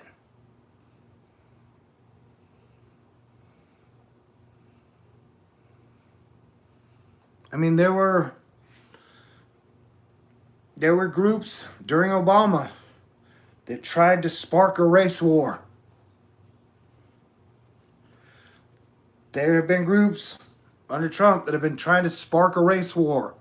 That out of the 52 to 60 secret societies that we have, like 3 of the groups, their whole thing is just race war, man. They're like the race war group. And it's pretty diverse, because it doesn't really matter. Like like I said, even like during the plague, it was like, because remember, like, okay, 9/11 happened. So, okay, so before it was like black people was a scapegoat. And then 9/11 happened, and it was in like Muslims were the scapegoat. And then the plague happened. Well, then there was like white men are the scapegoat. And then it switched over to when the plague hit, it's like Chinese and Asian people are the scapegoat. And then like it's the like I'm trying to say, out of the 60 groups trying to get to work, there's like the 2 or 3 groups that are like that's just their whole thing. It's race war. And somehow, since at least minimum Charles Manson, teams have been working on a fucking race war. And I can't express how the race war is the dumbest fucking war out there. Like, in 2020, all heritage are so intermixed. There are no purebloods of anything left on Earth. I'm sure you're going to drag out like one person who's like, well, that dude is 100% Lithuanian. And in his whole family blood tree line back to Pangea, he's only had Lithuanian blood in him. And I'm sure that 1 to 3 people may be correct. But what I'm saying is that up to this point, literally, there are no purebloods of anything. And so, like, the race war has always been the dumbest war at the same time as the easiest war to start.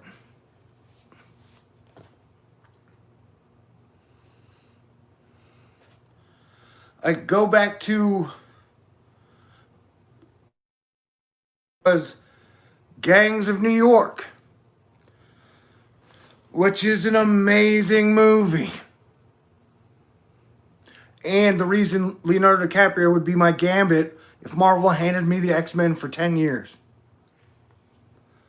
Plus, if you're going to go with The Rock as Colossus, Mark Wahlberg as Cyclops, and Brad Pitt as Wolverine, they've all got to have like equal weight and character, you know? I was talking about, so Gangs of New York.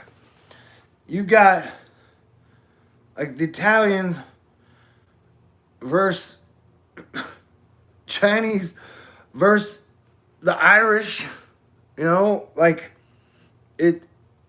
So, but the idea that like you had the Irish and the Italians like warring, like, you know, race wars have always been the the ultimate lowest hanging fruit, set everything on fire thing to do.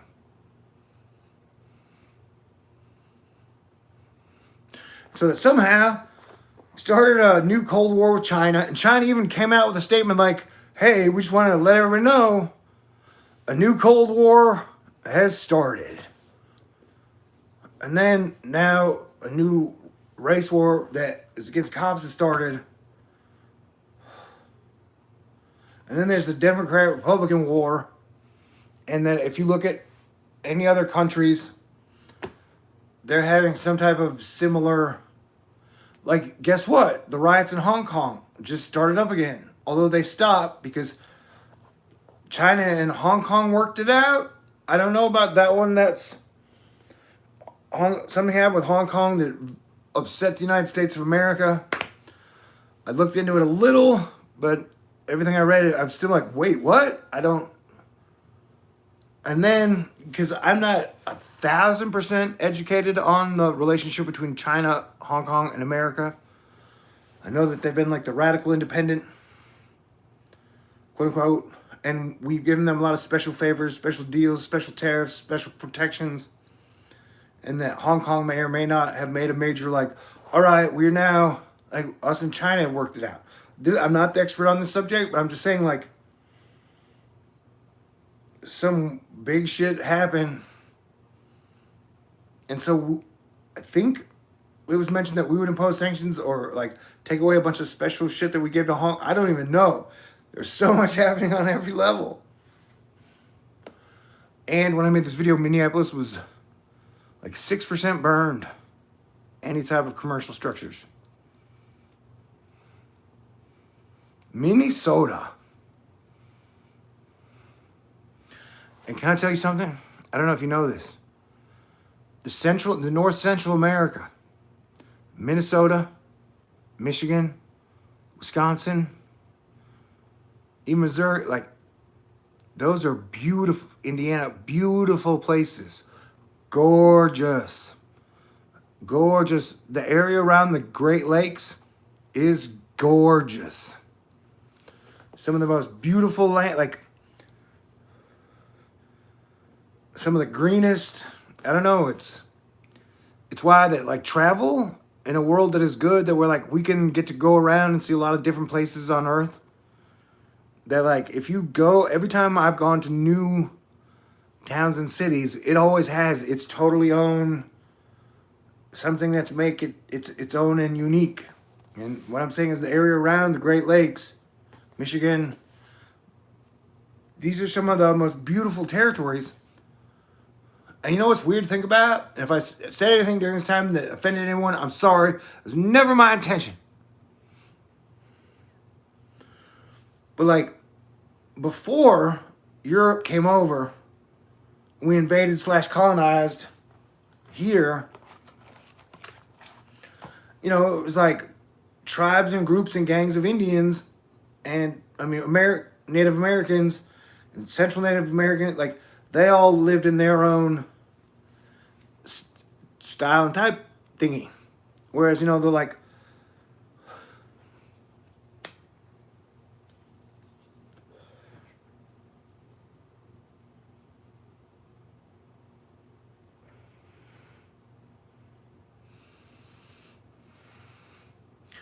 so the population of the Americas,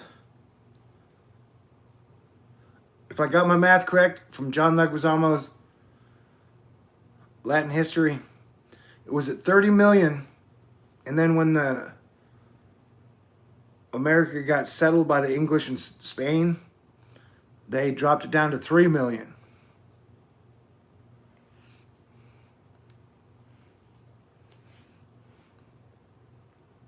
I don't know if you ever saw the clip that I put in with it was old English history, and the English dude was like, or he seemed kind of German. He was like, the Mayans used to sacrifice 25,000 people at singular events.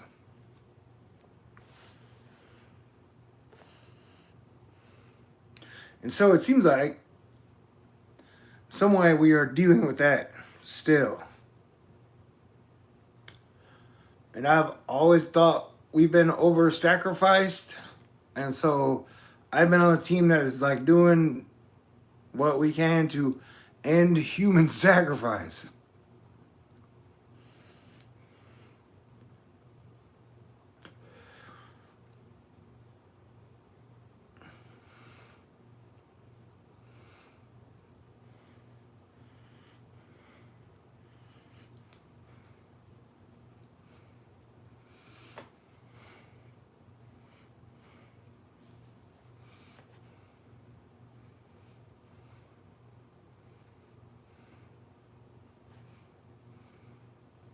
So that girl, she's in her 20s on Twitch, who has I think she has like 958,000 subscribers.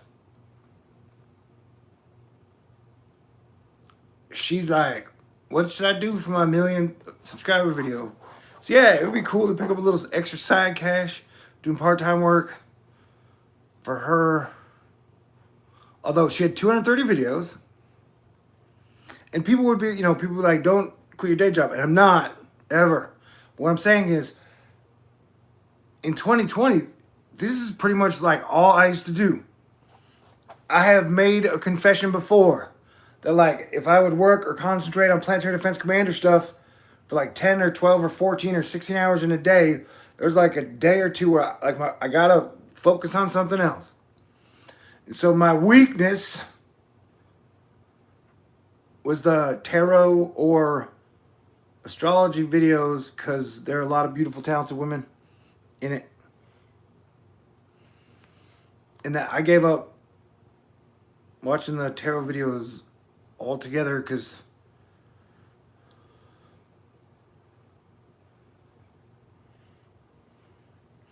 anywho. And so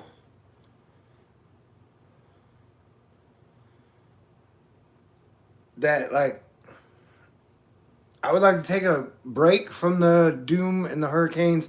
And when I say take a break, just saying that, like, so if I spent 12 hours a day working on this shit, and the 2 hours a day that I took off, that me taking off work would still be me working, but it would just be on something that wasn't absolutely, totally, super mega real life, lives in danger, stress related. And if she's made 230 videos with an average of 10 minutes a video, that means to make a best of video for her, she literally has 40 hours of content. And so as a good editor, I would just have to watch all 40 hours, cut all the best parts of all 40 hours, and then cut them down in a really cool, fluid way. And so even if I booked that at like 200 hours combined, because you're going to do a lot of tricks and throwing a lot of cool transitions and, you know, what I like, me at the top of my game stuff. Make it real cute, clever, and creative. You know, that's $2,000 for 200 hours worth of work. And so those 200 hours would be, you know, fit in during those like 2 hours a day that I took off Planetary Defense Commander. Anywho, on paper, it sounds wonderful. That sounds like... And then I wouldn't have to be so stressed out during my fundraisers. I think I'm at like 1597 now, ish. Oh, one last thing. This is procedural if everyone wants to leave. But so when I would do my fundraisers, after the fundraiser was over, people would still send me money without me asking. And there's nothing I love more than me not having to ask and then people just being like, you know what? I appreciate all the hard work you did. Boom. And so I would, when people would send me money after the fundraiser, I would try to include that money in the next fundraiser for the total when it started. But somehow, after me doing that for like 2 or 3 months, in the middle of May, I ended up in the middle of this month where I was like, dude, I'm broke. I got no cigarettes. I'm at zero. And so I've changed the procedural thing to where if someone sends me money in the period of when the fundraiser ends, before the next fundraiser starts, I'm not going to put it on the next month's total. If that makes any sense. And if people think that's wrong, or please let me know. But dude, I make, I don't know, I don't make a whole lot. Like, I never have enough money saved up for the next month's rent. So it would be nice to get to a level eventually of having one extra month's rent just sitting in the bank so I didn't have to panic all the time. But I know that sounds silly because there are a lot of people going out of work or who are having problems paying their bills and eating. So it's a weird balance. I'm trying to do my best, y'all. And like I said, I'm trapped in this fucking single room apartment. And I shouldn't say this, but I will.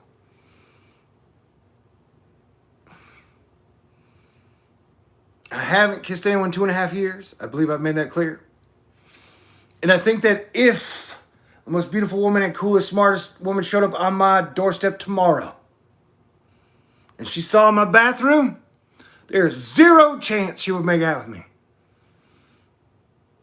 Because I've been in foxhole for like 2 years. And the last 6 months have been, I'm saying I really need to clean my bathroom. I walk in, it's like, this is gross. And you know, if you've ever lived with dudes, or, because everybody agrees that dudes are sloppier and grosser than women, especially living and sharing a bathroom.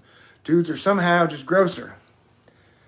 And I've embraced the punk part of Planetary Defense Commander where I can be dirty, smelly, haven't changed my jeans in a week or two, and I'm okay with that. Because technically I used to keep all the women away because I got so much work to do. And if they can't get on that vibe, then I ain't got time to slow down. We are saving the planet here. Was it talking about? Oh, yeah. So if you are the most beautiful, coolest, smartest, if you are the woman for me, and you were gonna come to my house and see my bathroom, please give me 3 days notice. Thanks. This is definitely a weird way to end the video.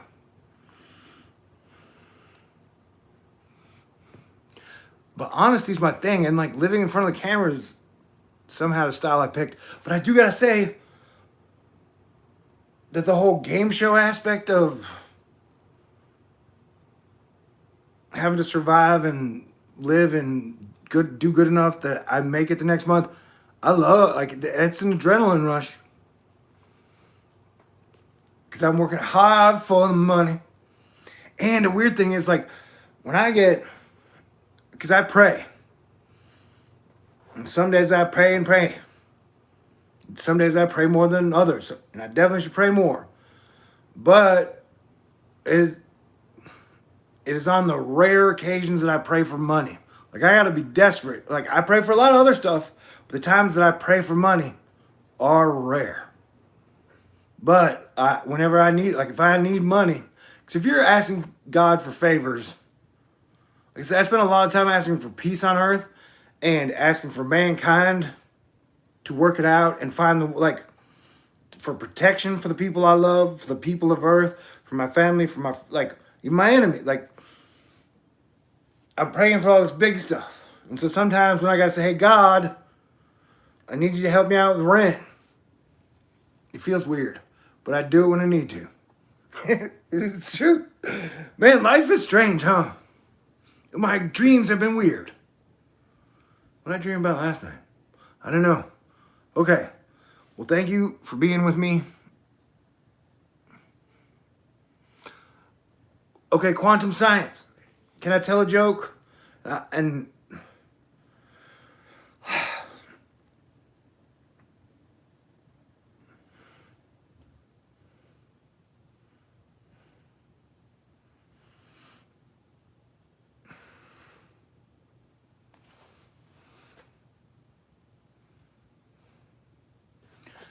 okay, how do I tell this without, like,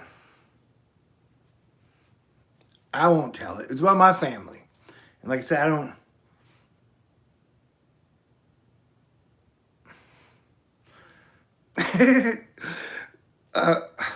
okay, how do I, it was just like this, like, at one point it seemed like 2.5 weeks ago that my sister, who I love to death, and I thank her, she's been with me my whole life, she can relate. She sent me money for the first time during last month. Like, I love my sister, and so I'm not trying to get into trouble or out her, but apparently she had spilled something on a part of my mom's carpet, and somewhere that my mom couldn't get out, right? And so there was a time, a period after that, where mom was mad, and I said, I felt like you were mad at me too, Mom. And she said, why was that? And I said, because I have caused so many bad spills on all your carpets over life that it was just like some quantum mechanics residual effect. Anyway, I told the joke better to Mom, but it was like, because if there's one thing, like the one thing, like if everybody has their thing, and the one thing that it seems that my mom dislikes, I mean, if there are others, I imagine, but like, don't mess up her carpet. Coincidentally, I have wood floors in the apartment I'm living in.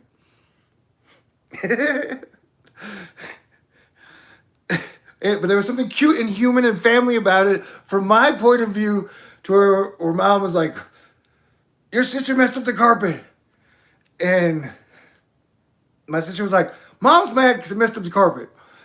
And I was like, during a plague, this seems so family and cute, and I love and I miss my mom and my sister. Like I said, I really felt like an energy jolt, like when it happened. And I'm sorry, Mama, for all those carpets that I ever messed up. And definitely, like I said, if I lived in a room in a house for an extended period of time, I messed up the carpet, bro. I spill stuff like crazy. I have this habit of working until I fall asleep. And so if you ever fall asleep near a drink or food, you can spill that shit real easy. You know, like you wake up and you kick cereal, like Fruity Pebbles and chocolate milk everywhere. Anyway, I love everybody and thank you guys. Where is my mom? She is safe in Florida. From what I've been told. Can't verify anything, and so at the moment, she's safe in Florida. And she's happy in Florida. And I think she's getting to spend some time sitting on a beautiful beach. So I'm happy that my mom is happy that my sister and healthy. And my sister and my two stepsisters, like all my family and close personal friends are pretty healthy right now. I know one or two people who are having family issues, but like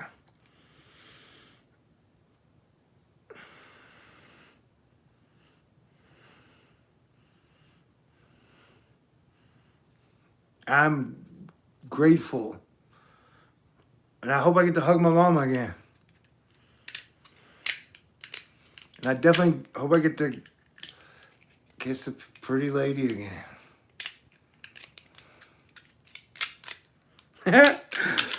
It's so weird. The last person I kissed was Taylor. I know you guys are tired of hearing about that. I'm tired of thinking about that. But that's the whole fucking thing, man. For 2.5 years, I hit this like thing where my brain is like, man, I miss kissing. Kissing was fun. Cuddling was fun. And then I think, oh, wait, I haven't kissed anybody in a year, 2 years, year and a half. Like, and every time I think, why haven't I kissed him? And then it's like, oh, because I kissed Taylor. Because up before Taylor, I used to get to kiss pretty ladies regularly. And if that makes me whatever, then I guess that's how it was. Whoa.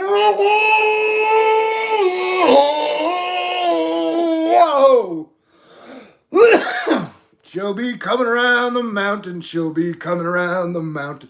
She'll be coming around the mountain when. And so if you have to have a forward motivation that keeps you working and pushing you forward, yeah. Like one of the main ones is that like someday I may find the woman where we click and we like to kiss and hold each other and then like sleep together. And then like wake up together, and make breakfast and lunch together. And so that's like one of my main forward moving life motivations. It's not like, man, I want to make $1 million. Man, I'd like to find my woman and keep civilization standing. Right now, those are like my 2 goals, baby. It's a weird thing. It's a weird thing. And I'm sorry for anything stupid or unfunny I said. And if I said something that wasn't true, but I thought it was true at the time, I apologize. I've done my best to figure it all out. But like I said, I don't know everything. I don't think anybody on the planet knows everything right now. Play guitar? Okay.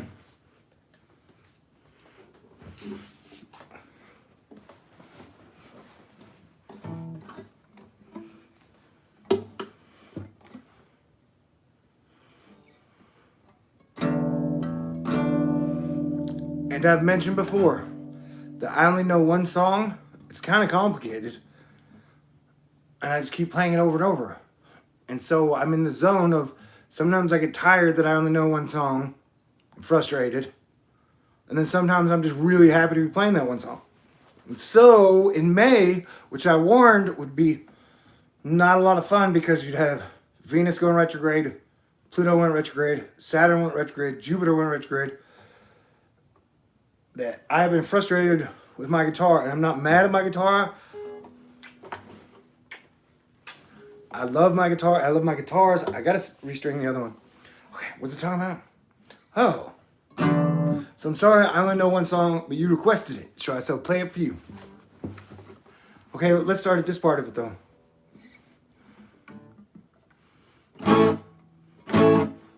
Oh, and the girl who has a YouTube channel is really pretty. Did I mention that? And she's cute. Okay, wait, what? Okay. This is not about her, though.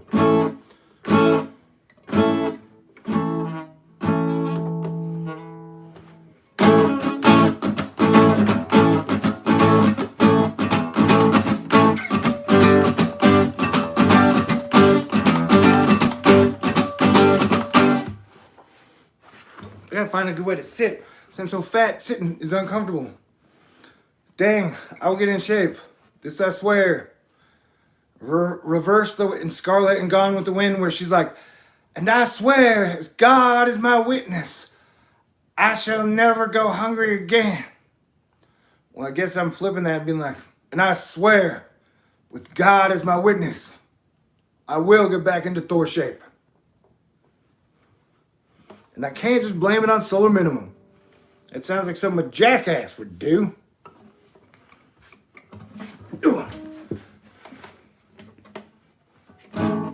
I gotta find a good position I can tap my foot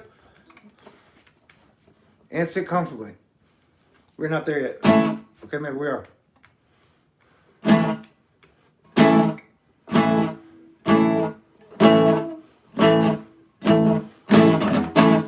She had a wall of bullfighters as high as a mountain. I tried and I tried. I tried to please her. I tried to save her, and now I'm in danger, surrounded by strangers. I tried to save her, and now I'm out of control, I'm out of control, I'm out of control, I'm out of control. But I got everything under control, I got everything under control. Oh, I'm out of control, I'm out of control, I'm out of control, I'm out of control, but I got everything under control. Right, that's not it. I love you, and I thank you for enduring that. Let's try and find something else. How about this one? This was the newest version part I wrote for the song. And there I was on a spring day, loving life every way, and I don't care what you say.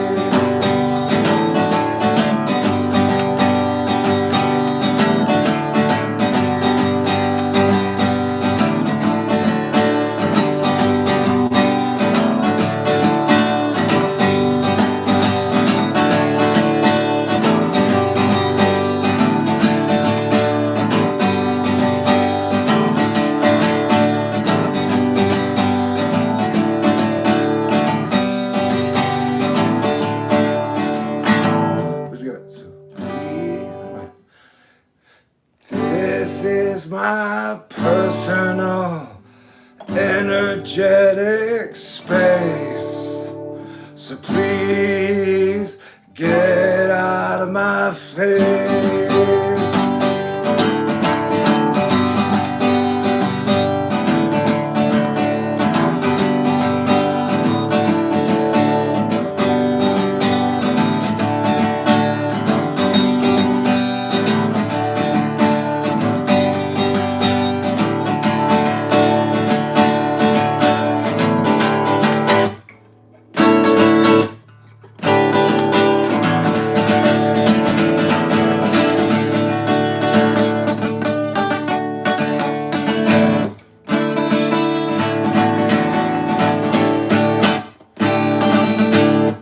Well, guitar playing would probably be perfect if I clip my nails. Dang quarantine. Well, this one's always good to play though.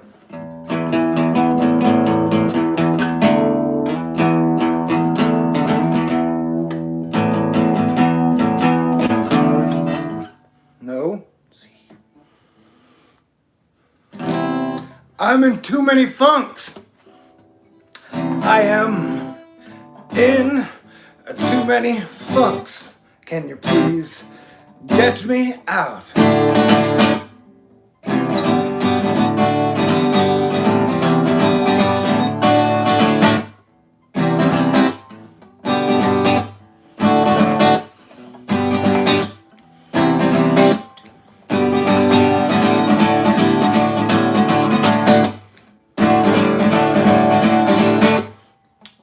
am in too many funks. Baby, can you help me out? I am in too many funks. And what are you wearing?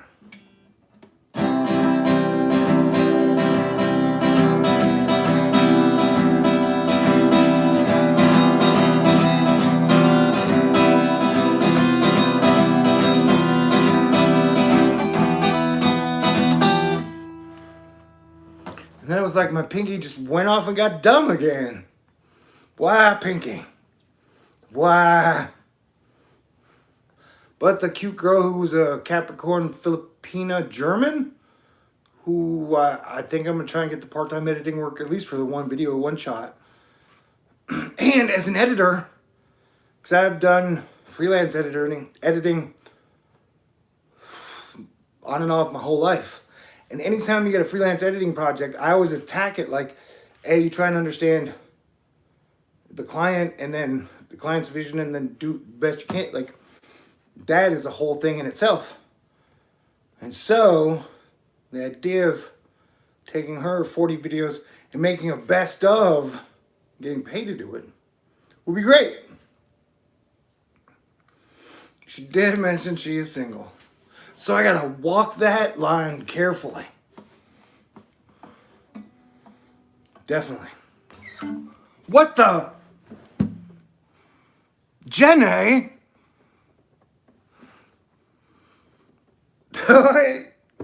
Thank you, Jenny. Thank you. Man, now I'm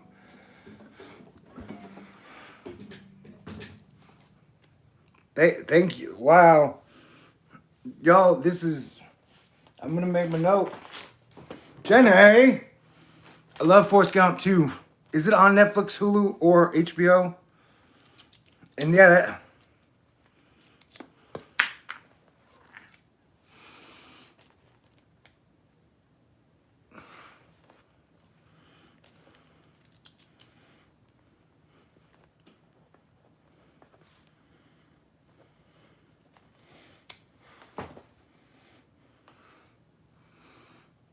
thank you.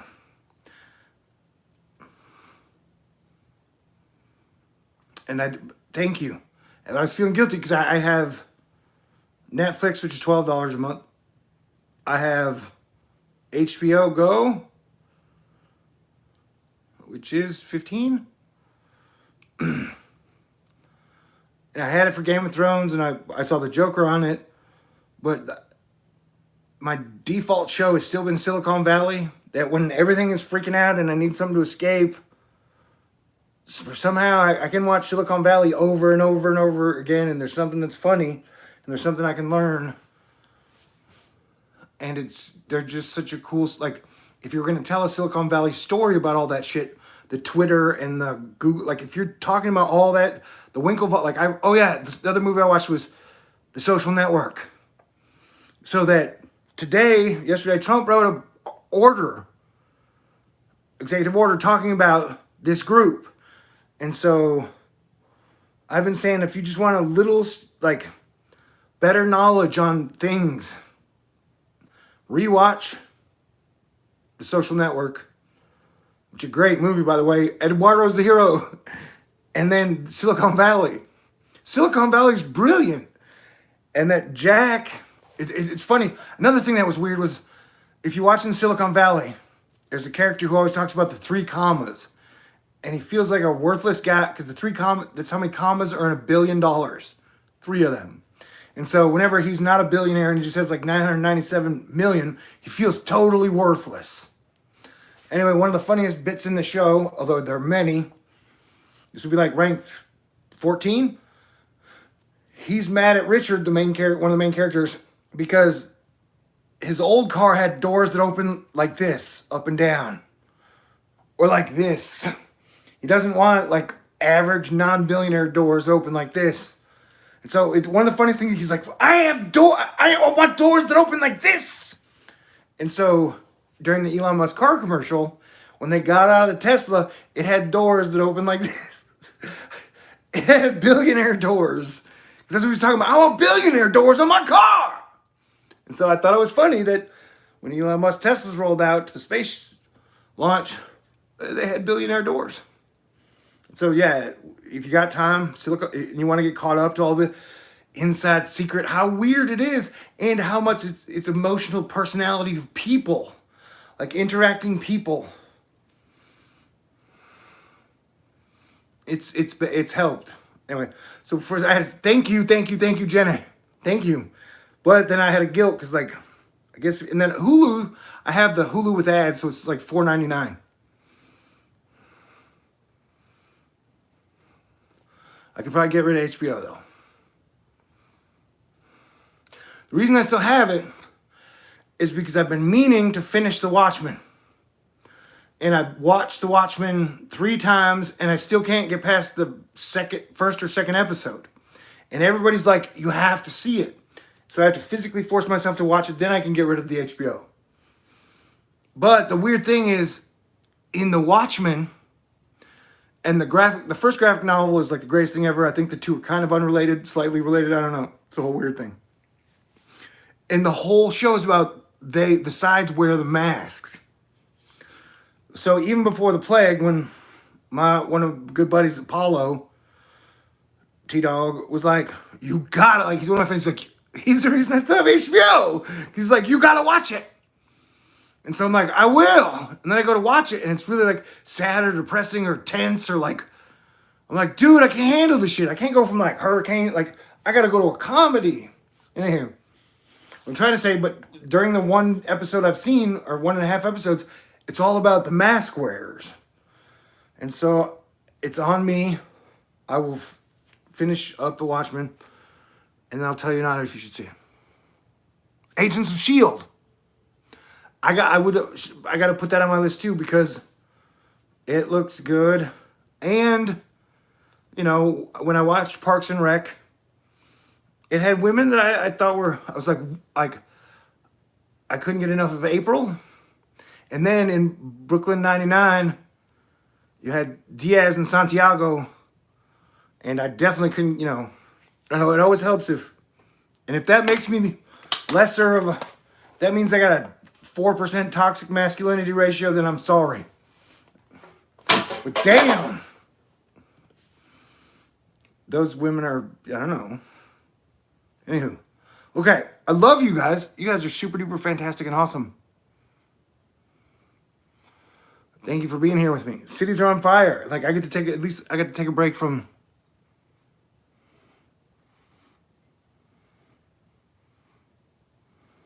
Love Ruby Hale and AOS. What is AOS? Oh, but you know what's another thing that I need to watch that I haven't watched yet? Firefly. A lot of people have told me Firefly is great. And I think I tried to watch that once, but I stopped. But yeah, when I finished Brooklyn 99, which I'd never seen before, I finished that like a week ago. I've been sad because of that. I was like, oh man, I loved watching that show. And it was great to have a new show. I know there are people out there like me who really appreciate a new show. I loved the Game of Thrones experience. Yeah, it probably didn't have the greatest finale of all time, but like up until the very end, I loved that show. Like I said, I felt lucky and thankful. All my major sitcoms, Cheers, 30 Rock, Entourage, Parks and Rec, Frasier's really good, Brooklyn 99.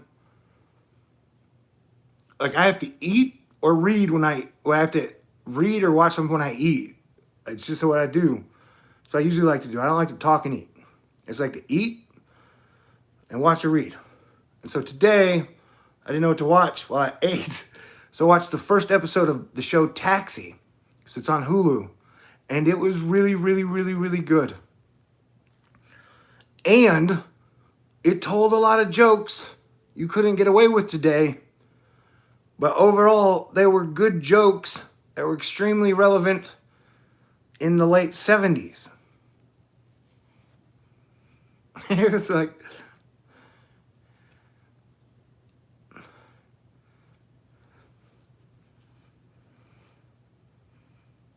I don't know, I love you guys. And I should go before I say anything dumb. No, I won't. I'll go. I got 10 more minutes left. But to get to 2 hours.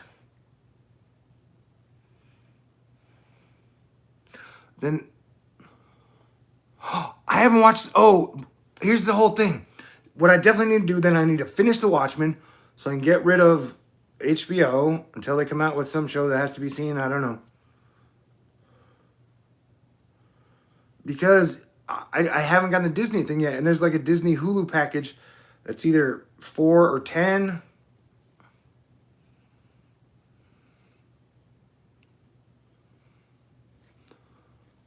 But though I have to finish The Good Place on Netflix real quick. Anyway, I was just saying, because I would like to get Disney to watch The Mandalorian. I've never seen The Mandalorian. Part of me is like, I don't want it to be ruined. Or I don't want it to not be awesome. And I think Robert Rodriguez did it. And I think I'm in a safe zone with it. I think it's a cool show. I've only seen the one clip where they punch the baby Yoda. And it turns out to be a bad idea. Anyway, it looks... But as I've mentioned, that when I lived in Hollywood for a year, I got to work on one film. And that film was called American Perfect. And the producer was Irvin Kershner, the guy who directed Empire Strikes Back. And so on the film, I was a director's assistant. He was a producer. And they're like 15-hour days on a film where you like stand on a set. And so it's like me standing with like 30 other people. And I can talk. Like I can ask questions and tell stories. And so I got to talk to him like for hours. And he would talk to me. And we talked about Yoda. I had a whole treatment that I written for Yoda, or not for Yoda, but for Boba Fett. I had a whole world of Boba Fett because it was before the new movies had been made. I created my own Boba Fett script treatment, and I explained the whole thing to him.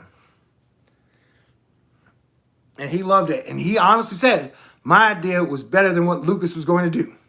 And I believed him. No disrespect, George. I loved the first few movies. Anyhow, my whole point is so that like, and Kirsch was the person that Yoda was modeled on. And so it's a big deal that when the time is right, and I made the dumbass thing the month before Valentine's Day, where I was like, I'm waiting for one of my crushes or some magic lady to waltz into my life, hold my hand, kiss me, we will bake cookies together, and then we will both watch The Mandalorian. And I was like, maybe that will happen right before Valentine's Day. And then it didn't.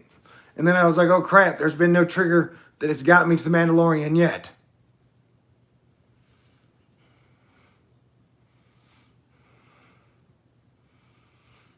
Unrelated, I think Emilia Clarke, who is the mother of dragons in Game of Thrones, she really wants Henry Cavill to be Superman.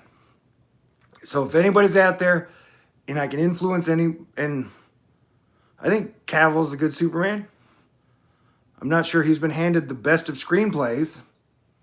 And at this point, I don't think I could rank him above Christopher Reeve. But that is definitely a tall order right there, man. You know, if you got to be cooler than Christopher, or if you got to be more Superman, more American, more charming, and just more naturally likable, affable than Christopher Reeve, then good luck. He was a special Superman. Yeah, I want to watch The Mandalorian. Definitely. But I wait for when the time is right. I wait until things come to me. I've never seen The Godfather. I know I've mentioned that maybe once, twice. Although I have watched The Untouchables over 100 times. It's got Sean Connery and Kevin Costner in it. And I've decided, if there's one thing in life I can believe in and have believed in, it's that Kevin Costner is a good actor and I like that dude's movies. That at the end of the day, thanks Kevin Costner for making a lot of movies that I really liked. And he was in the movie on Netflix. What was it called? had Jessica Chastain that made me cast her as Phoenix in X-Men. What was that? Dang, I can't believe I forgot the movie. It was written by Adam Soder or Aaron Sorkin. It's really, really, really good. Look it up. It's got Idris Elba, Kim Costner, and Jessica Chastain. Watch it. It's a really great movie. Came out on Netflix. Thank you, Jenny. Thank you, everyone. Criminal. Jimmy James.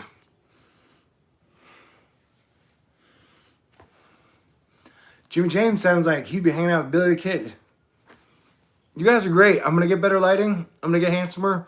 I'm going to get in shape, but I guess that's not why you're here, and I'm okay with that. Hey, bro. In the bushes of love. And someday when we're sitting out by the stars, together, all of us hanging out in a big group, I will tell you many of the stories I haven't told y'all. Just about the cool things people I've met that like all the people who everybody's in the grand transition together. Dude, all the it's a giant collection of families. All of this, everything on earth is a giant collection of families.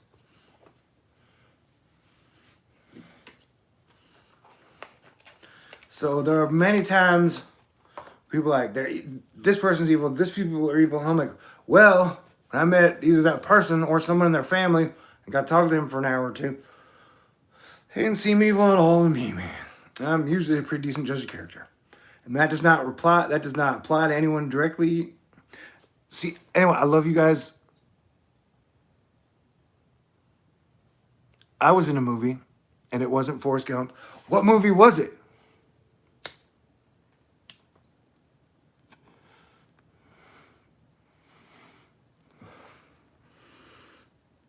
And God bless the Thorn News chat family. What movie was it? Jen A? I think you should go back home to Greensboro, Alabama. That was a...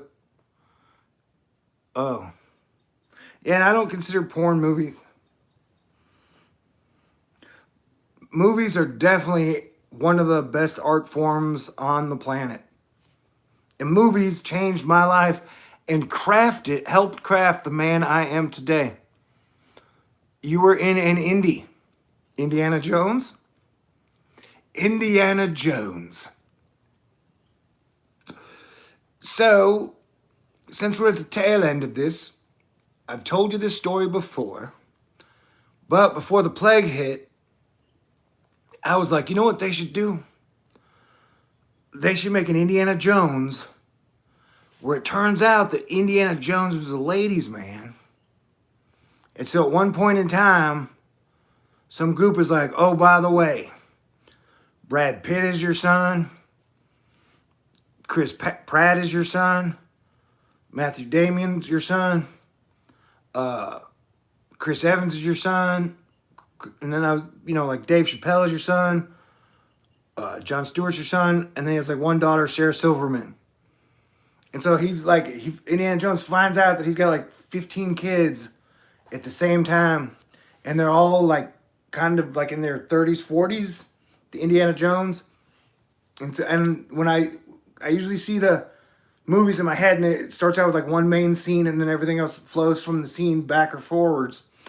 And so just the idea, Bezig. Better days, thank you, Bezig.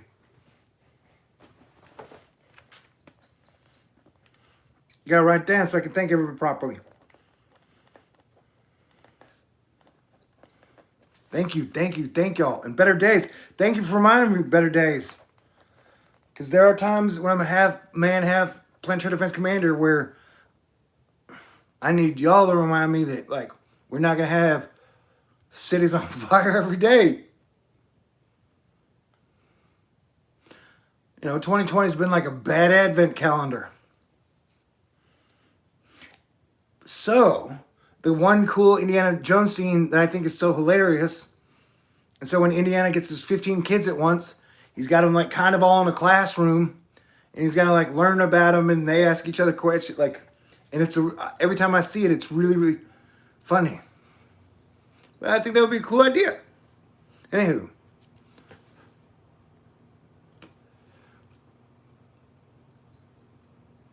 Y'all are great. God bless Canada. Is that Canada? I'm pretty sure it's Canada. I gotta get better at geography, and one day I want to visit Canada. I definitely want to travel. So that rolls us back to the whole infrastructure thing, man. That like if we figured out how to build, like let's build the infrastructure that's gonna last for 100 years or 1,000 years. A big spider just showed up on my wall. Well, it's not that big. He's little, really. But he was just like, pew! That was cool. Yes, so, I mean, because if we go through the 2 years of what we're going through,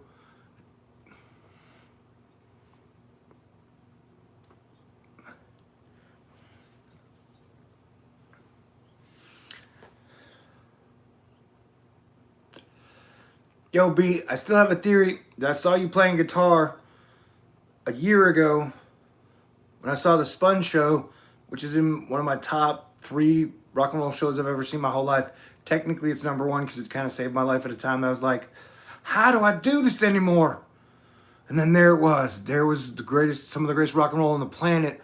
And I could stand in front of the giant speaker. And with a band that came before, it would make sense if you were that good of a guitar player.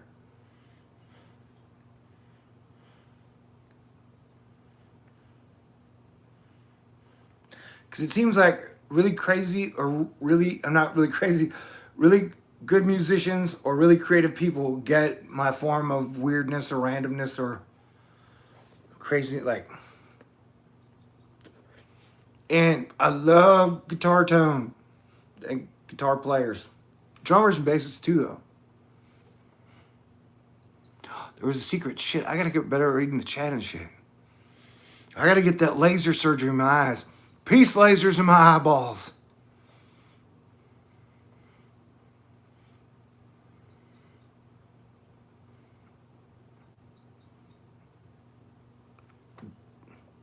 Jimmy.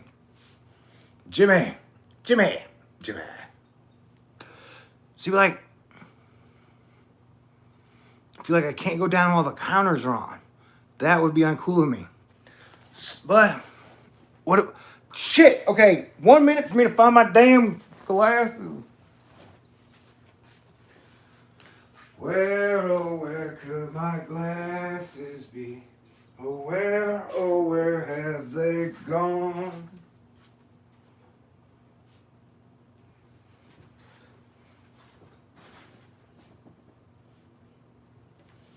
I mean, it's not like I'm running around doing a marathon wearing my glasses. It should be around here somewhere.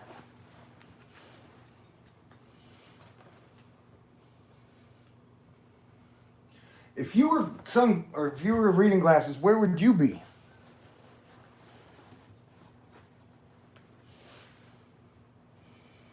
I got no clue.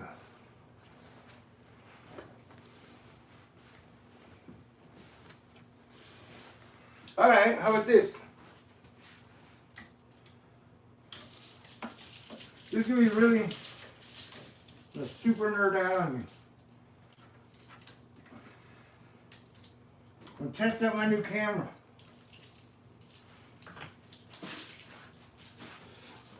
My uniform pretty much consists of me wearing blue jeans and a t-shirt. All right, so just gonna go through. That is a comic book character named Daredevil. I don't care what people say, I love this shirt. That's NASA. This is Justice League that someone sent to me. I love this shirt. It's Avengers, it's Captain America, Iron Man, and the Hulk. It says assemble. This reminds me of the Bane. I still have t-shirts that I owe people that I haven't said. If I did get a girlfriend, she could help me take care of it. You know, honestly, this one is like 3XL, the Superman shirt. When I bought this shirt, I bought it because one day I thought I would have a girlfriend, and so she could just wear this thing like a dress. There's a Captain America shirt with little shields. That night that I went to go see Sponge, I had that amazing experience. I bought a shirt.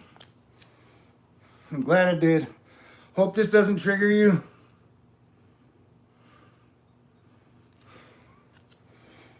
Buc-ee's is one of the best stores ever made. If you've been to Texas, you know what a Buc-ee's is. I recommend their fudge. Although this says all I do is win. Sometimes I wear this and it feels ironic. This is the shirt that I have. It's like form-fitting. And somehow when I wear it, no matter how fat I am, I do not feel fat. But I mentioned I have like 5 or 6 daddy long legs in my apartment that kind of hang out and we're friends. And that whenever I wear this shirt, they get happy. They're like, "Hey, he's wearing the Spider-Man shirt." True story.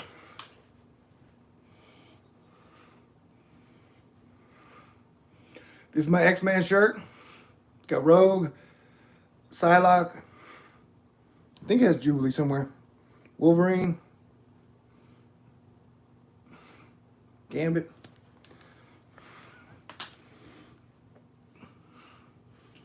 It's my Black Panther shirt. This is a really cool shirt.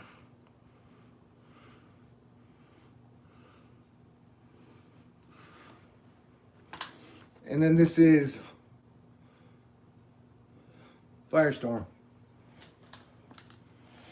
Remember, I've collected t-shirts over years and years and years. I've lost a lot of cool t-shirts as well.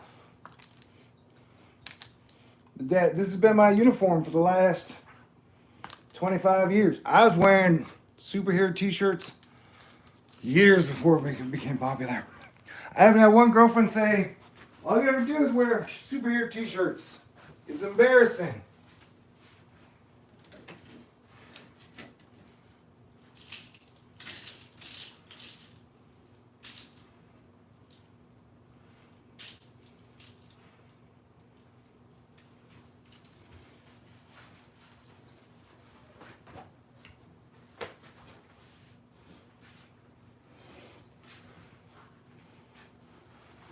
Hey, to find y'all.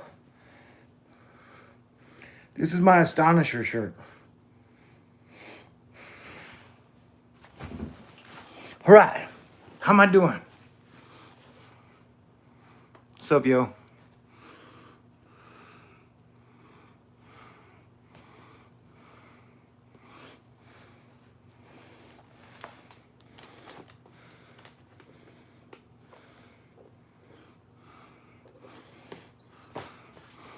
Y'all are amazing, crazy, and fantastic. 168. That's like an hour. It's like 2 hours, 48 minutes. Never surrender. Surrender's not in my...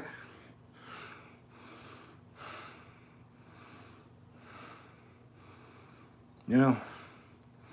Because I was just thinking, I mean, if they started cutting off my fingers, I might be like, I surrender. But I don't want to have thoughts like that. Like I said, thank you for letting me step away from the Matrix. And I promise to get outside more often. But the world's on fire right now. I think we're going to make it, but it's going to be a rough, bumpy road. We aren't even been out of May yet. But better days are ahead. So...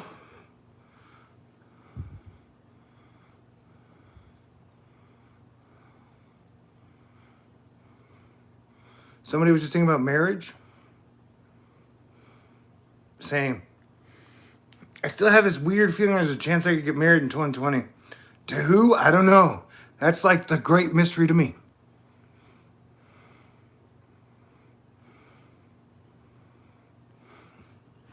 I believe in love. Like God is big enough. My stepdad gave me this bracelet, I don't know, years ago. I haven't taken it off. I mean, it was a lot.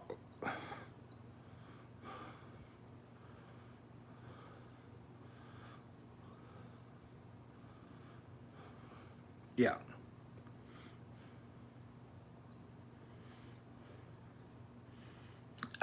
He gave me a spare though. Anyway, God is big enough, and that, like I said, as crazy as it is, I mean, I'm glad that I'm me during all of this. I'm glad you're here with me.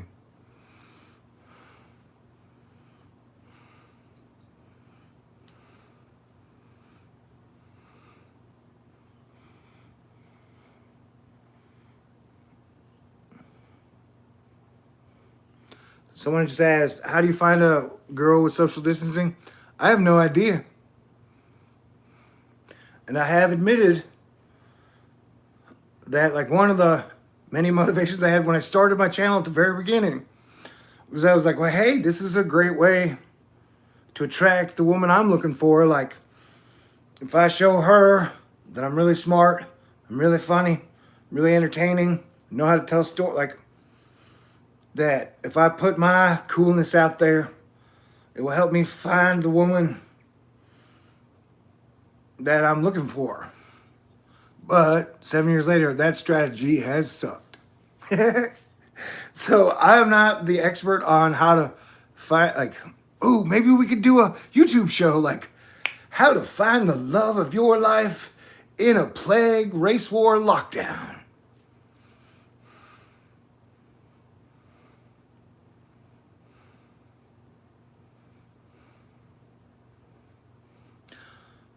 Although when I say race war, I guess what I'm really saying is it feels like a race between the billionaires and everybody else. I have 55K subs. Yeah. And I've always looked at it like I just want the best of the best, the coolest of the cool, the smartest of the smart. I don't mean that disrespectful, but I've always shot for quality people.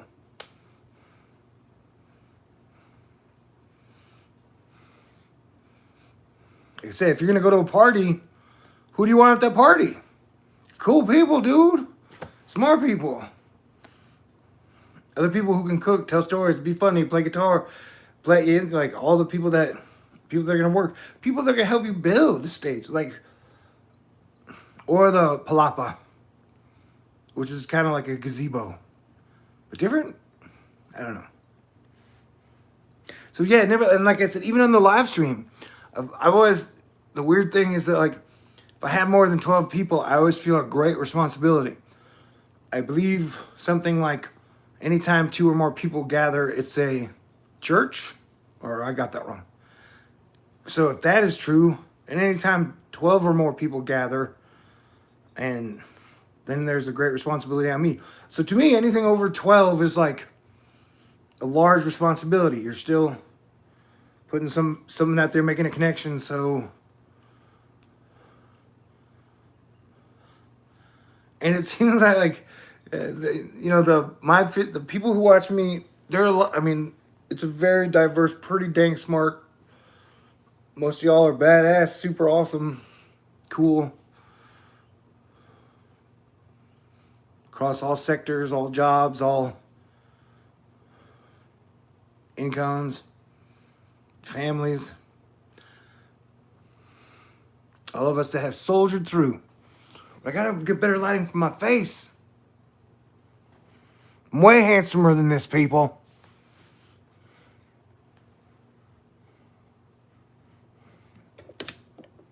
Yeah, it's way better. It's way better.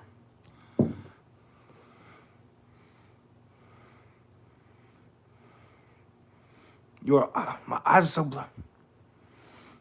You always learn. I try. I like to learn. And I think since the 2012 thing started and we all started going down like the rabbit hole express, it would be nice though to take a break from learning about rabbit hole shit, you know? Wouldn't that be wonderful? Yes, it would. Love y'all. I love y'all. Thank you. Thank y'all. I love Live Thor too. Although, yeah, it's nice to be able to talk. And like I said, at this point, Rabbit Hole Express going down. There's no, I'm not, you know, it, and I don't mean this disrespectful, and I'm not trying to trigger everybody, but like pretty much the day after, right around the time that Joe Rogan got his $30 million deal, he was like, but what about Obamagate? It's real. And I'm just I'm super grateful that I don't have to sell anybody's agenda. I don't have to push a product. I get to do me and keep doing it. And I'm so grateful. Part of the thing that helps have me have the swagger when I do leave the house, where I get to feel like I'm so lucky. The fact that I get to tell the truth from my perspective. Thank you. Thank you. Thank you. Thank you. Thank you. You guys have taken great care of me.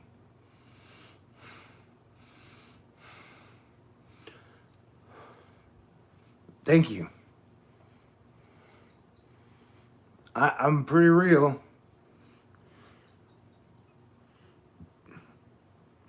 And I've had so many good moments where I was like cooler than this. Like today, when the glass was breaking and people were freaking out outside my apartment, I went out there speaking like I was the king of Earth. Like, what is going on? But not in a like, it's like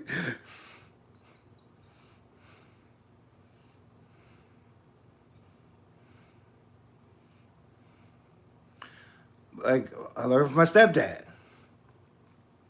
You can walk in almost any scenario, and if you speak with calmness but authority, no bullshit, you can cut right through everything and calm everybody down pretty fast. And I've mentioned before in my video where I've gotten to go to a lot of dangerous situations and somehow magically walked out. And so when those chips are down, I'm glad that I can be cool.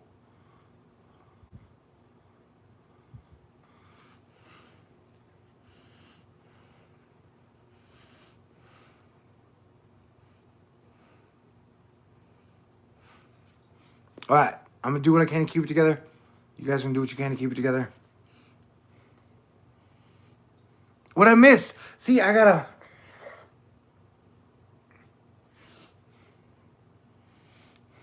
Bad Thor.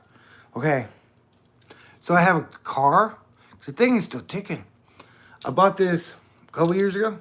Cause I thought maybe this would help me manifest another Mustang into my life.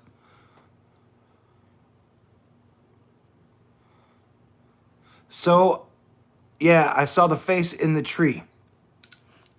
Are you talking about the tree of life?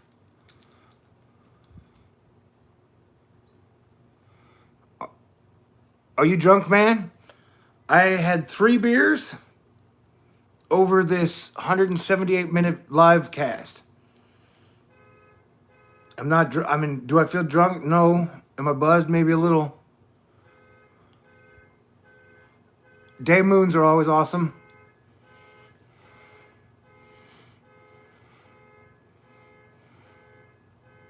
Oh, you carved the face in the tree. Well, if your knife work is as good as your embroidery, then I bet it's really awesome. And I bet she's pretty. Yo, I need to drink high gravity hurricanes. I'm down.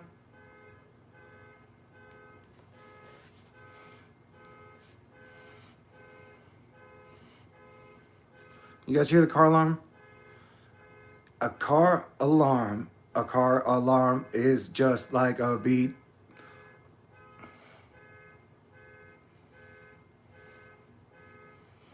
You guys are fantastic. I hope Jenny forgives me that I still got time on the ticker.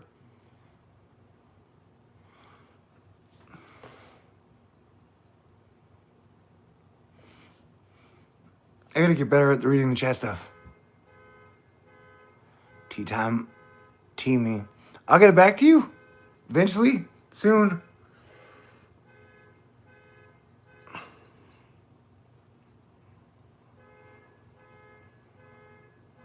Oh, and then when someone makes a donation, like it keeps it up on the bar, and then like for X amount of time until it goes down.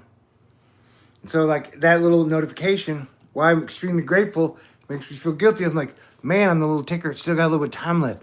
But this live cast was 3 hours. And so as I've mentioned, I need to be doing sit-ups and working on my health and like getting into superhero mode so that the fat guy part of me would be like, hey man, I love you and thank you and thank y'all. You guys are fantastic, super and awesome, and we will make it through together. But it's gonna get weird.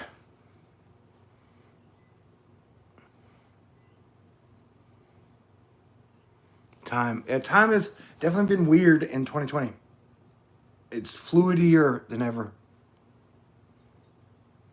Glad you were here, Jimmy James. I'm glad everybody's here. And it was great to take a break from staring at the thing in the damn Atlantic. And the models. Oh. So thank you guys for helping me take a break and being there. You guys really are super awesome and treat me extremely well. And for that, I'm grateful. And I do what I can to give it back. So thank you. God bless everyone. Please say a prayer that we can calm down, that having multiple cities on fire, multiple riots, this is not a good situation, and that we are all responsible for all of this shit, and only together can we make it better, or they're going to railroad us.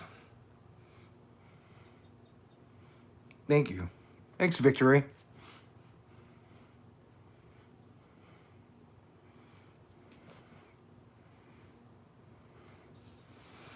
Organic.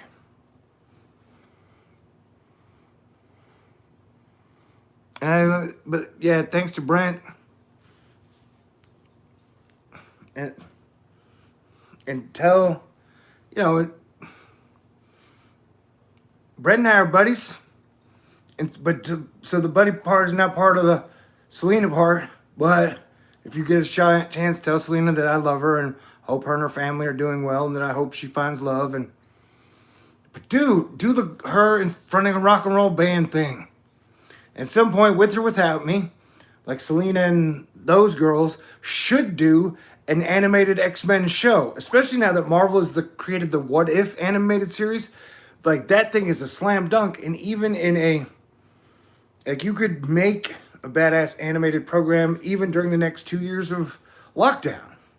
You'd have to be compartmentalized and plan it really well, but it's still an animated All-Star Girl X-Men show, which would also have the greatest soundtrack ever, would be freaking amazing. An easy home run to do while we're going in and off lockdown the next 2 years. But tell Selena that I love her. Hopefully I'll get to see her again someday. As an all-star. Oh yeah, and it definitely is not going to hurt to have any type of an all-star asteroid fight club meeting. And I know I've stayed the hell away from the virus. Spent a long time doing that. So the other people that haven't gotten the virus are free to pair up or just get in those groups for the next 2 years. Just like Trump's doing with his fan. Anyway, thank you, Brent. Thank you, Jenny. Thank you, everybody. Extra special thank you to Mitch, David, the Shermanator, Paula, Freddie, Jenny,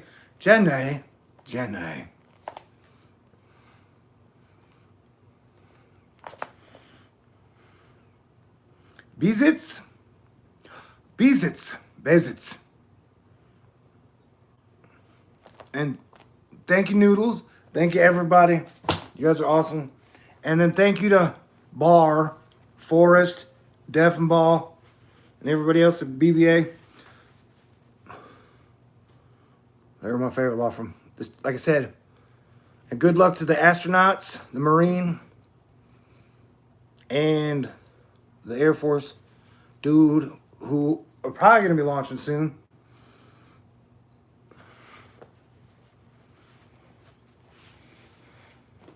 And I'll pray that Elon gets cooler. Alright. Yeah, you have that tie? It's a cool tie. Do you know this day I still don't know how to tie a tie?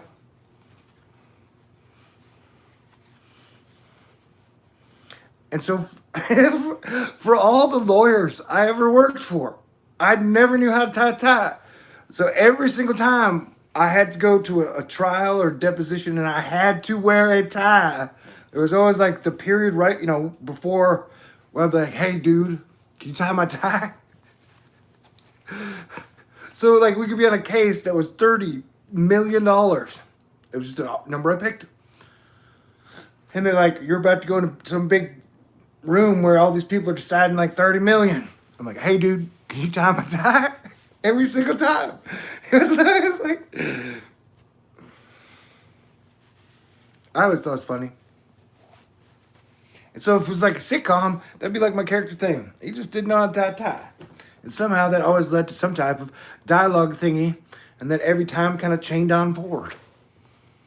Anyway, but I thank everybody.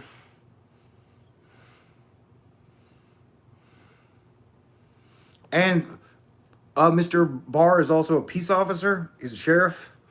And so let's do what we can to work with the people. And the peace officer, like,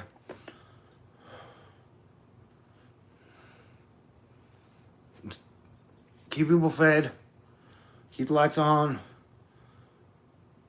We are going to have to work together to make it to 2020. I love you guys. Stay cool. I'll talk to y'all soon.